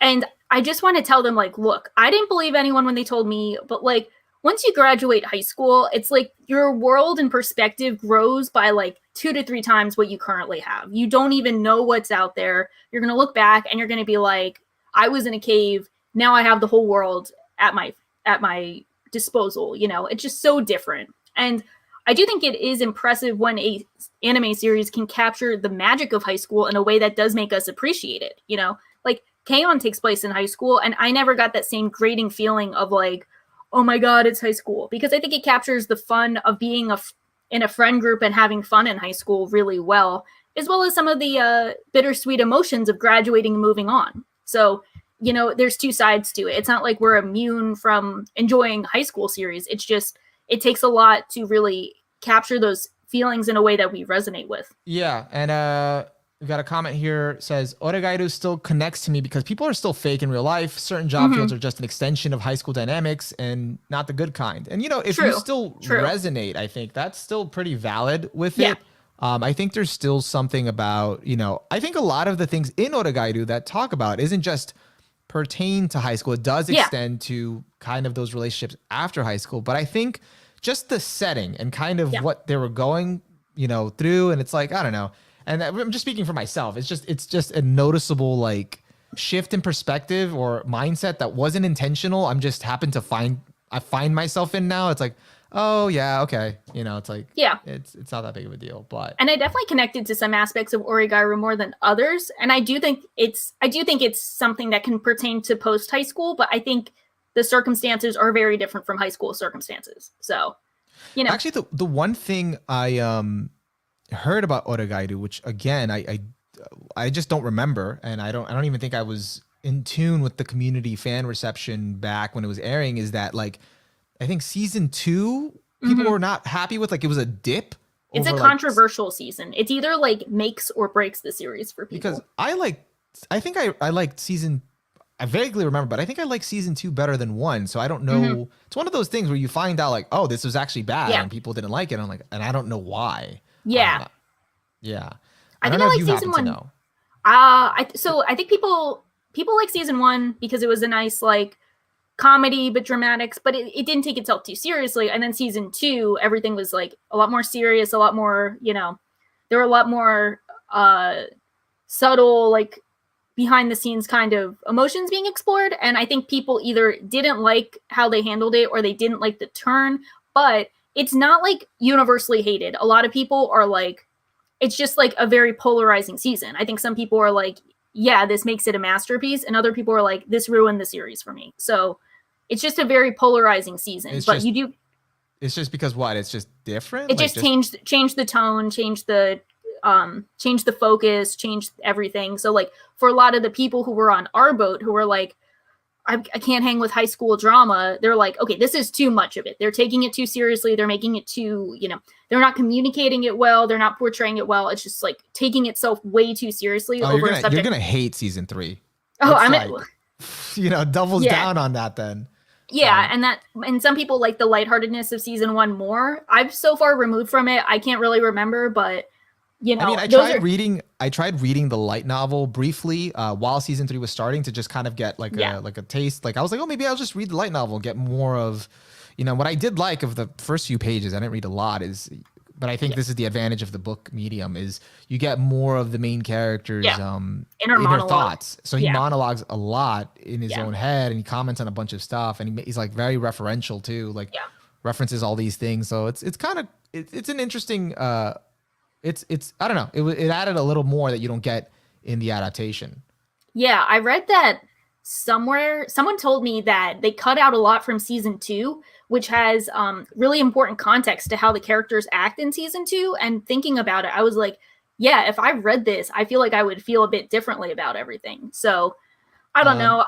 We got Pac in the chat that feels very strongly about this. All caps, Oregairu sucks. So I vaguely remember a lot of the stuff. So I would love for you to elaborate why you think it sucks. I'm actually genuinely curious. If you could articulate it for me, let me know what you think.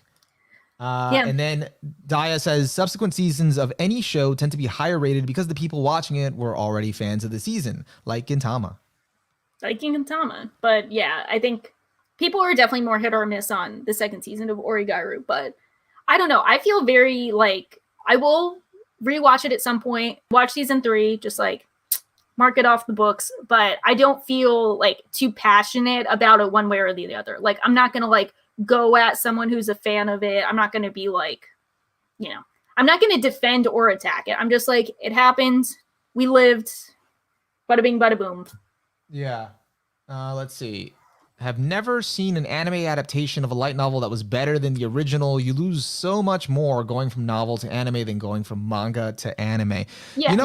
I don't know. I've really, and I don't know if I'm in the majority opinion or the minority opinion, but I've really enjoyed the adaptation of both ReZero season 1 and season 2. And that's from web novel / light novel, I think. I know that there's a lot lost because I have heard that stuff has been cut from the source material that expands on stuff, but I don't know. I've been satisfied with what we've been getting, especially in this past season. Yeah, I have to. That's another one of my shows that I have to rewatch before I watch the sequel of because it's been so long. So I gotta. I highly recommend watch the director's cut. That's what I did beforehand. It basically combines all the episodes of season 1 into like 1 hour episodes. Ooh. So it's 11 episodes, and it puts the OVA, which was I didn't see that. Which happened around episode 11, but it came out after the series ended, so you wouldn't really care. So it puts it chronologically where it's supposed to be as an episode. So it fits real nicely, and then you get some extra content that leads up to season 2 at the end of the director's cut. So I'm down with it. I think in general, I don't vibe with light novels that much. Just some pattern I've noticed. I'm like light novel based stories or light novels. Light novel based stories. I've tried to read a few light novels. Okay, so I've read like part of Kizu Monogatari. I like it. I have to get back. I'm just bad. I've started reading the I think it's called Hakomari. It's like it's the really high acclaimed one. I don't know if you've seen it. It's like Hakomari. The Zenith. Let me find the name of it. You've definitely seen it, even though I'm saying it wrong. Where to go?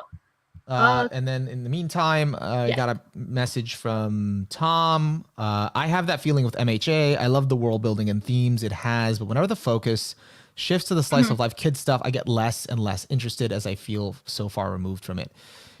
That one's interesting because that's what I've been hearing as the general consensus of people going into the new season 5, or just not even season 5, because season 5 is going to be based on one arc in the manga, and which I was actually surprisingly, I liked it, or I was okay with it. And I've been hearing from other people like they don't give a shit about that arc. Is that a training one, or it's where the two classes go against each other? Class A. I heard that's like. Yeah, Class 1A and Class 1B or something? Yeah, it's just literally the whole arc is them kind of fighting off against each other. It's like a training exercise. Yeah. Go ahead. Oh, no, go ahead. I heard that's the weakest arc, and then the next arc is like the strongest arc. Like, it's not like amazing. Maybe it is because of the contrast between that arc and the next arc. But I was kind of binging, so maybe I didn't feel it. I wasn't reading it weekly at the time. But I enjoyed that arc for the character development you got. Like it's more school focused and whatever. But I always kind of enjoyed the school stuff and kind of seeing what they pull off, you know, in terms of skills and what they develop. And I don't know. That's why I enjoyed it. But most people are like, nah, no one cares about the school stuff. So yeah, I think it's tough because I've been like intentionally kind of far removed from My Hero Academia for a while because I kind of thought that like the series just here to validate me, Daya. Yeah, I gotta be honest. This upcoming arc in the MHA anime was probably my least favorite part of the manga. There you go. Yeah, I've been so disconnected from My Hero Academia for like over a year now, kind of intentionally, just because I was like, you know, the series ship has sailed for me. Maybe I'll get back into it if it looks interesting, but I'm not holding my breath. I mean, the manga right now is fire. That's what I've heard. I've seen some stuff from the My Villain Academia, the post stuff. It looks really good. Like it looks like it's gotten to the point I always wanted it to. So I'm invested enough to try and like give it a shot again, get back into it and see what happens. But yeah, I can't comment because I've been so far removed from it for so long. You know, after this arc, it really gets good. It really gets good. So again, I'm not trying to crap on this arc. I did enjoy it, but it just gets really good after this. But something I've noticed is like for people who complain about My Hero Academia, they're always like, you get two sides of like the side characters aren't good and the cast isn't good because they don't spend enough time on them. But then it's like you get an arc where it's like they do spend time on them and people are like, no, I don't like this because it's not what I have. And maybe it's just the series doesn't do a good enough job of giving the side characters focus. Maybe it's just the execution. But it does seem kind of like a lose-lose for people where it's like, well, why isn't it focusing on the side characters? But then when it does, it's like, okay, but this is bad. It's hard. I think if you like really pay attention to the themes My Hero Academia is doing, it all makes sense and you'll appreciate it more. But when you kind of watch it just casually, I get it. Like I wasn't maybe seeing all those things, but once you kind of really dig into what the show's trying to explore, I think it all falls into place. But that doesn't specifically address the side characters thing. And I think the My Hero Academia, part of My Hero Academia that like nailed it with the side characters is not even in the show. It's the second movie, Heroes Rising. It gave everyone so much good screen time, and it was just a really well done. Like, and speaking of anime films, trying to do something within 2 hours, that one is really good, self-contained story that apparently is canon. So, I'll have to give it a shot. I haven't watched the Hiroaka movies, but I mean, they can't be any worse than Pancreas. So what's up? Oh my god, I saw that the Hiroaka second movie in theaters. It was really, really good. That's cool. Let's see. Someone asked, "What about Shinsekai Yori?" Have you seen that? Yes, I watched it while it was airing. I don't fully know the fan community consensus because I've heard like some polarizing things, and I was just like, oh, is it just me that enjoyed it? Like I enjoyed it. I thought the stuff it did in the second half was super interesting, like with the world building and philosophically, and I vaguely remember, but I remember it being really interesting. And also it did pull at some emotional heartstrings, but I was down with it. I was like, yeah, let's go. My favorite cry porn is Shinsekai Yori. Can you imagine saying that? I mean, I think it might be. I think, I don't know if I cried, but I think I definitely like, because some stuff I think probably, I'm vaguely remembering, didn't make logical sense, but it made emotional sense. So that's all that matters. So I think the general summation of Shinsekai Yori is most people feel very positively about it. Some people don't. I think the negative points are the overall cast is kind of weak. Some of the production values are kind of weak, but everyone agrees the world building is good and the antagonist is one of the best. And that the way it kind of all comes together at the end is really good. It's really good. Very good themes, very good exploration of themes. But it is kind of hit or miss for some people. But overall, I think people feel positively towards it. I think at one point, long time ago, it was like unofficially one of my favorites. It's just been so long, but I really enjoyed it too. I think it's a very unique experience. It's very unique. It's like my fiance is the one that got me into it. She was telling me about it, and I'm like, that sounds weird. And then I started watching it, and it's like one of those, you were right. This is good. This is it. Yeah, I could see recommending it to people. A lot of people. I don't know. I think it's a really unique experience. I definitely think it's one of those few anime. There's maybe this is an overstatement, but I feel like there's very few anime that are like really, really unique experiences that are kind of one of a kind. Yeah. Like Like JoJo's is kind of its own thing. Yeah. But I think Shinsekai Yori is in that category where you want to see something really different, watch that. Yeah, I think also like something, it's a very not weeb experience. You know, you got a lot of weeb pandering sometime, and that's like kind of in the opposite boat. Like not I mean, there is like, I guess, fan service, but yeah, it's not really fan service. It's but like it's thematically relevant. Well, yeah. But I think it's I just want to address one guy here. Silly Sir Pantine says, "Oh, the guy has ping pong and penguin drum on his 3x3. You're all right." I'm not all right because that's not my 3x3. So that's her 3x3. So I'm actually like the worst. I don't have that on there. Continue your negative opinion about me. No, but this guy, well, it's covering up your Evangelion, so we know. Yeah, no. We know the truth. Listen, it's okay. I don't need people to be into Evangelion. I don't need. I know how to get them into it. But it's also, you did show your class Evangelion, which is like more impressive than anything I'll ever do. Yeah, it's part shamelessness, part courage. I love it. That's the best combination. That's the perfect. That's the perfect middle ground. And part peak weebdom. Peak weebdom. Yeah, like there's a certain level of weeb that borders on being a little cringy, but also, you know, it's respectable. I think it sounds like the best place to be. You took advantage of your youth to show everyone. Let's see. I was gonna address something. My Hero Academia is great. My Hero Academia just kind of gets worse. It goes along like every other season. But every season gets worse than the previous one. I don't know. I feel like that's gonna switch. I think that's gonna switch with the current arcs. I think like once I really dug into My Hero Academia with my video that I did last year, and I'm not trying to show, but it does need more views. But go watch it, guys. But when I really dug into what it's trying to do thematically, I kind of saw where it's going, and it's been pretty consistent where I thought it's going, and now it's like living up to that in the manga, and it's really, really good. So I'm just happy with that. Who is your favorite My Hero Academia character? I feel like that tells a lot about like what you value in the series. Oh, I'm basic. It's Deku. Sorry. Oh, it is Deku. Okay, so that tells me that like you're just like, I think that tells me that you're into like the emotional themes and the emotional journey of the series. Yes. Is that that's cool. What has resonated the most with me with the show. Like that's why I never understood like the criticism, but I guess I get it because some fans have, what was that? I was like, oh, here I'm present. Like, yeah, there you go. I mean, you could tell me. Because I have heard this criticisms of it doesn't reach the highs of other shonen shows. Like it does all the same things other shonen shows do, but not as good. You know, you can find all of that in other shows and done better. But for me, one of the pinnacle like highlights of it was the All Might versus All for One fight. Oh yeah, I love that in the manga. Emotional thematic level, like it was just, and the passing of the torch, that whole theme. Yeah. Like really, I think it's awesome.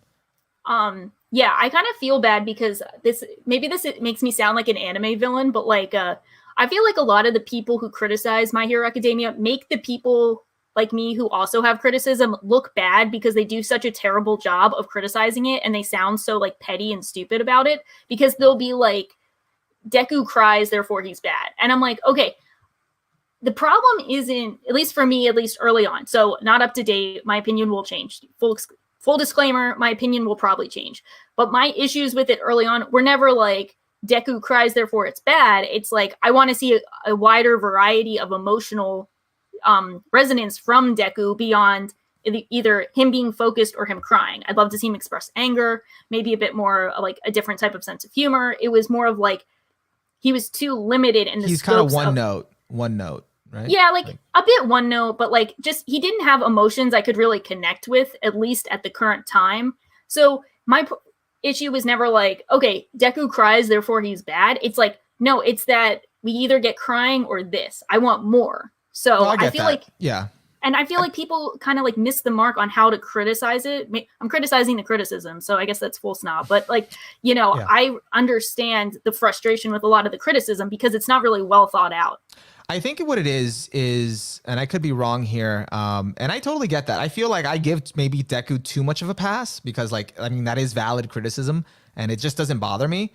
But I feel like if you relate to Deku or see any small part of yourself in him, and you like him as a character, I think it won't bother you. But if you don't and you're a little more detached to it, and I'm not saying you have to relate to him. Then you're just kind of enjoying it as a story. And then you're kind of like, all right, come on, like we've had more nuanced like main characters. We could do a little more here. And they're not, playing it up, like, doing as much as they could with it. Or at least shifting the focus enough to other characters to kind of balance it out. Although the manga does some of that pretty well. Like I have to say, Endeavor right now, his arc is amazing. I think he's gonna be my favorite. I project Endeavor being my favorite. Yeah, no, it's really good what they're doing without spoiling. For now, it could still go bad. Yeah. It could still go downhill. Yeah. It's a new arc. I'm just trying to catch up with the chat here. We have some interesting chat comments. So I want to address Daya's comments. Shinsekai Yori had one slow part for me, and after that, it's a roller coaster. Loved it so much, and it had one of the only scenes in any anime ever that actually scared me. Very effective horror. I don't remember, but I'm just gonna agree with you. I could think of a few, but yeah, I think it's the hospital scene. That was like really intense. You remember that? No, but it sounds valid. Yeah. So I'm gonna just nod my head and be like, yes. I mean, it sounds like my experience with it. So yeah. Tom, are there any anime that you felt the production direction were completely wasted on a pretty average, mediocre plot? For me, it had to be Nisei Monogatari. So much great stuff on some of its worst arcs. It's Tom my goat right now. Is it? Tom my goat. I feel like I'm like living through this right now because my friend is legit going through Nisei Monogatari right now, and he's just like shaking his head at me, and I'm like, I'm so sorry. Just it gets better at the end. Like trust me, because I did not enjoy it. My experience with Monogatari was just interesting. Like Bake, I was like, okay, this was interesting, but it wasn't a fave. It was like, I was just curious about it. Kizu definitely really sold me on it because I did that one right after. I did all 3 movies and I was like, okay, I'm in. Yeah. And it gave me so much context for Nisei that I totally appreciated because again, I didn't watch this while it was airing. So I got that advantage of being able to binge it. But Nisei was just like so much fans, like it doubled down on the fan service. But not only that, or at least I felt like it did. But not only that, I was kind of bored by like the Karen B arc and the other arc, and it didn't really get ideologically, philosophically interesting until like the very last 2 episodes, which made it worth it. But yeah, I generally feel similarly. I think I did Bake then Nisei, which was like. I don't know if I'd like it more if I saw Kizu ahead of it. I might have, but like going from Bake to Nisei was like, just like, I don't know. It definitely felt like if you went from Bake to Nisei, even I noticed it even going after Kizu, because Kizu is kind of different. It's like Kizu's very different. It's very different. But like you notice it loses some of its artistic direction that was in Bake is not as in like it's a different style. Nisei is a little different. It's a different director because I think Shimbo is like the head director, but the individual directors of Bake and Kizu are the same, and then a different person for the rest of the series. So it was like less rapid fire cuts, like to the title cards, less stylistic aesthetic shots, and more just kind of straightforward. But then the story, like I don't know, the plot, like it just feels like it meanders a lot. And yeah. I think Nisei was a step down for me. I think I'm trying to think of the one that answers the question of like any that like had amazing production direction that was kind of wasted. I don't feel like that answers it. I just felt like we just felt blah about Nisei. I'm not like, yo, it's wasted on it. I mean, it did have really good production direction, but then so did all of Monogatari mostly. Yeah, like I think that's I don't know if you feel like this, but I think in this case I wouldn't even pick Nisei, even though I do think it's a step down, because I just think the production direction like is so integral to the series that it's kind of like it's just like one and the same compared to some looking like, oh, this series, which like the story was stupid, but they gave it like stupid good animation direction. You know what? Weathering with you. Let's go. Let's go. Let's do this. That'd be funny. That's like, well, I mean, that's like a better pick, but I think that's a better pick. I'm trying to think of one. I think that would be it for me, although I'm not like too salty about it, but I felt like I guess I could make a case for Weathering with You because it looked amazing. It looked great. But I was just like, the story, come on.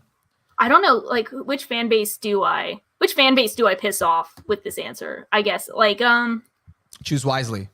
I know, but I want to like you gotta like really piss people off. You can't like half-ass piss people off. I love the commitment. You got to go full out. I'm looking at like the Mal top 10 and I'm like, okay, I don't even know because a lot of these series, I don't even know because a lot of times, here's one. Here's who I'm pissing off. Okay. People, have you seen Starlight Review? Oh, I dropped it after 6 episodes. Yeah. People love talking about the production and direction for it and how it's like interesting. I didn't connect with the production direction, but that's what they say it is. I think the story and characters are like very underwhelming, to be nice. So like that's probably my pick. But I don't even think the production direction is like that good because if I did, I'd probably like it more. But I do think the story and characters were very underwhelming. I mean, I agree with that, but I disagree on the production direction because I felt like it did have a production direction that made it seem like it was going to be more epic or just more than it was. And then it like the story didn't end up living to that treatment. Like, again, the production direction didn't like blow me out of the water. It wasn't on the levels of anything else. But if we're talking about, you know, it being on a higher level than the story and making you believe it was going to be more than it was, and I think that's definitely true. Yeah. That's a good way to phrase it. I think that's a great way of putting it. So that's probably my pick. It's not going to piss off enough people, but it will piss off a few people more than pick the one that's more of a minority. Okay. Yeah, but it's just so like it was a very frustrating experience. I wanted a lot more from it. I really wanted to like it, but I do think it's also a case of like people were like, "Oh, the director is an Ikuhara disciple." So I think people kind of gave it the benefit of the doubt because he had worked with such a iconic, you know, perfect, like, you know, landmark director that people were like, "Oh yeah, like that can just kind of apply." And I think to some people it did, but to me, I'm like, nah, this kind of highlighted the difference between the two. All right, I'm gonna do it. I'm gonna make some subscribers leave. I got one here. Scare them off. I might make Shaw leave. Actually, this is it. I think I got one here. Wonder Egg priority. Oh, I haven't even finished it yet. Oh, okay. Yeah, so I can't even be pissed off. No, okay, I'm actually joking about it, but I do feel like I'm not sure because again, its official ending isn't until June, so I will reserve my judgment until then. But I don't know. I'm not sure. I feel like its production, like everything about it, that's awesome. Like it's stellar, like amazing. But I don't know if like I think this story is very hinges a lot on its ending. Like if it ties how it's going to tie it all up. And if it'll recontextualize everything. Yeah, it's been compared a lot to Flip Flappers. I don't know if you saw that. That was a show I have a interesting history with because I liked a few episodes, but I generally disliked the majority of it because I thought the characters were dumb and I hated them. And then I thought there were a lot of like really ambitious aspects until the last 2 episodes when they like just dead ass copied End of Evangelion. Like they didn't even try. Like the I'm adding it to my plan to watch. I'm adding it to my plan. No, I'm just kidding. Yeah, but it's like they just like blatantly ripped it off. And then I was like, up until that point, everyone was kind of calling me a dumbass for not really appreciating it. And then it kind of crashed and burned. And people have compared Flip Flappers to Wonder Egg a lot. But Wonder Egg did give me that connection from the first couple episodes. But I have to catch up, see if I still feel that way. But I've heard a lot of similar sentiments to what you're saying. Okay. Yeah, no, I never, I think I dropped Flip Flappers after the first episode. I didn't have anything against it. I just wasn't interested. And then I've heard in the years to come, like, you know, critics praise it, amazing anime, the themes. And I don't know. I'm not interested to go back. Yeah. So there's only so many seasonals you can go back and watch when they're not seasonals. There are some series that got to stay seasonals. You just can't waste time going back. It's making me think like the one that I missed during its season. I was watching anime. It was like other anime while it was airing is Laid Back Camp. Never got into it. So Euro people Camp are making Triangle. me think I gotta go back to it. So I saw the first season and it was like comfy and fun, but I was good without without watching the second season. Did you watch it? You didn't watch I watched the first season. I didn't watch the second season. Gotcha. But yeah. Let's see. Do you see any questions you want to highlight? I like what Amethyst said that Wonder Egg Priority hits on themes and subjects that we don't often see. So even if the plot is a bit lackluster, I still feel it deserves credit for that, and I agree. I think that's pretty cool. I think that's a cool thing to highlight too. Yeah, I think that's definitely cool when anime tackles something that you normally don't see. That's not the usual, like you've said, weeb pandering. Yeah, weeb pandering.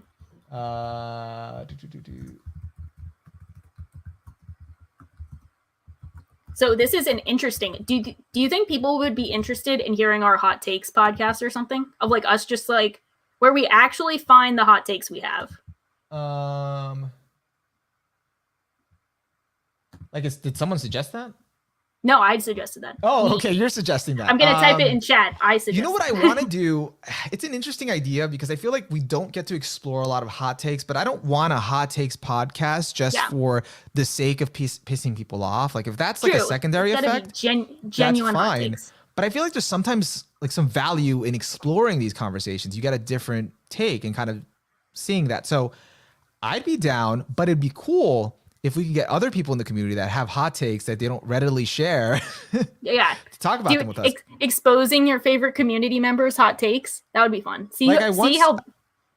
I once watched an Eye Patch Wolf like chess stream while they were doing the chess tournament. And I think every time he made a bad move or he lost, he would reveal one like controversial anime take that he had.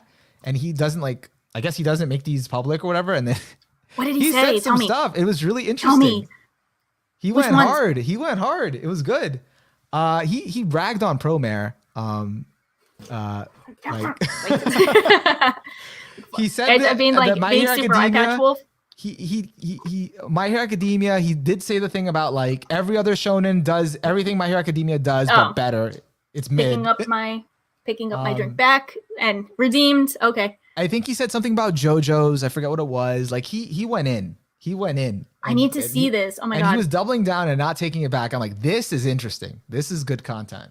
Do we get that? Do we get do we reach out to Super Eye Patch Wolf and be like, will you come on our podcast and reveal all your hot takes? Only if he brings hot takes. That's it. We're all going to bring hot takes to pass around. That's the only way. But we have to, and we got to identify everyone's favorites to hurt each other.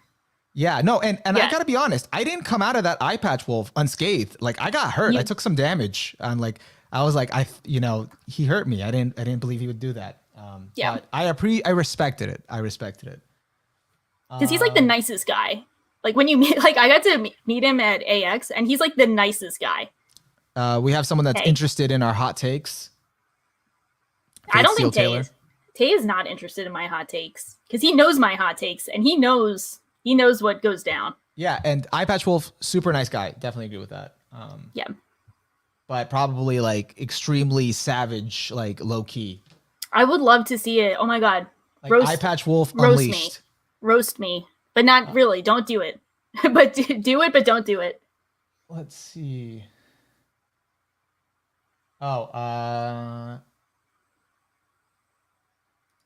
Egg's success is a combination of using those themes while being such a well-produced anime. Same with Flip Flappers. Fans of both tend to be less picky on if they deliver on those themes because the production animation is what they value.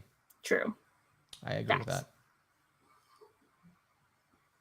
Oh my God, Shaw, you were at AX? Don't encourage him. Don't encourage him. Block him. Block him. Block him. Can I block? Chat. Mods, just censor. Mods, censor.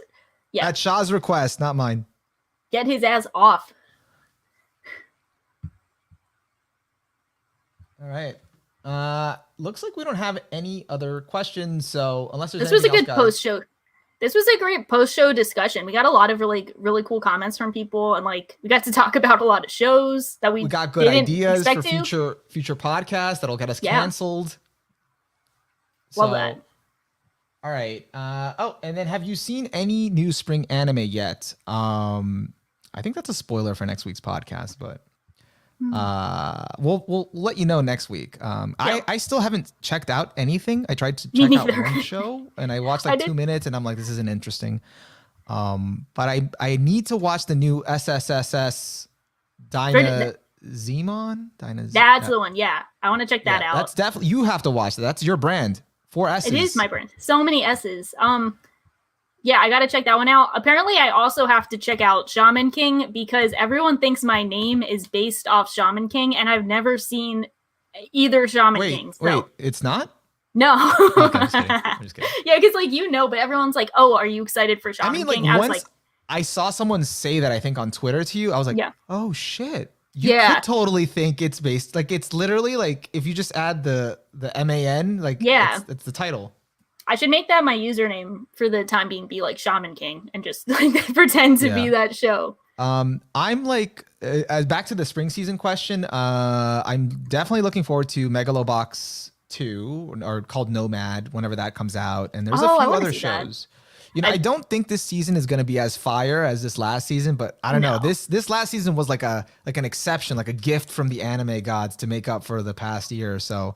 You can't expect that all the time, but there's a few shows. I'm excited. I think I'm going to definitely chill on this season compared to a lot of them, but I mean, got to get back into it. Got to get back into the grind. I mean, I think if we're going to talk about it, I think we have to kind of watch a little bit of everything. Yeah, we'll see. Because some of these are like... You're like, I'm not committing. Well, I might commit, but I might not commit. Some of these shows just look really stupid. Like, you know that one that people have been talking about, that Nagatoro-san, the one where, like, the bullying show that people have been, like, talking about so much before... yeah, I'm not into that one. I'm good. I'm passing on that one. It doesn't seem like my cup of tea, but I understand why people are into it. Just not my thing. I just don't care for the discourse and the series. I'm going to bass on both. So we got hot take, Megalobox was boring. I guess that's a hot take. I've heard some people already express something like that. I enjoyed it, but I can get why. But mostly people are mad about that last fight, so. Yeah, we'll see. Let's see. Twewy Gang. Did I say that right? I don't know. I don't know how to say the abbreviation. No, I know the world ends with you. I like figured it out right now. I'm like, oh, I got to see that. Yeah, I don't know. I played the game. I'm good.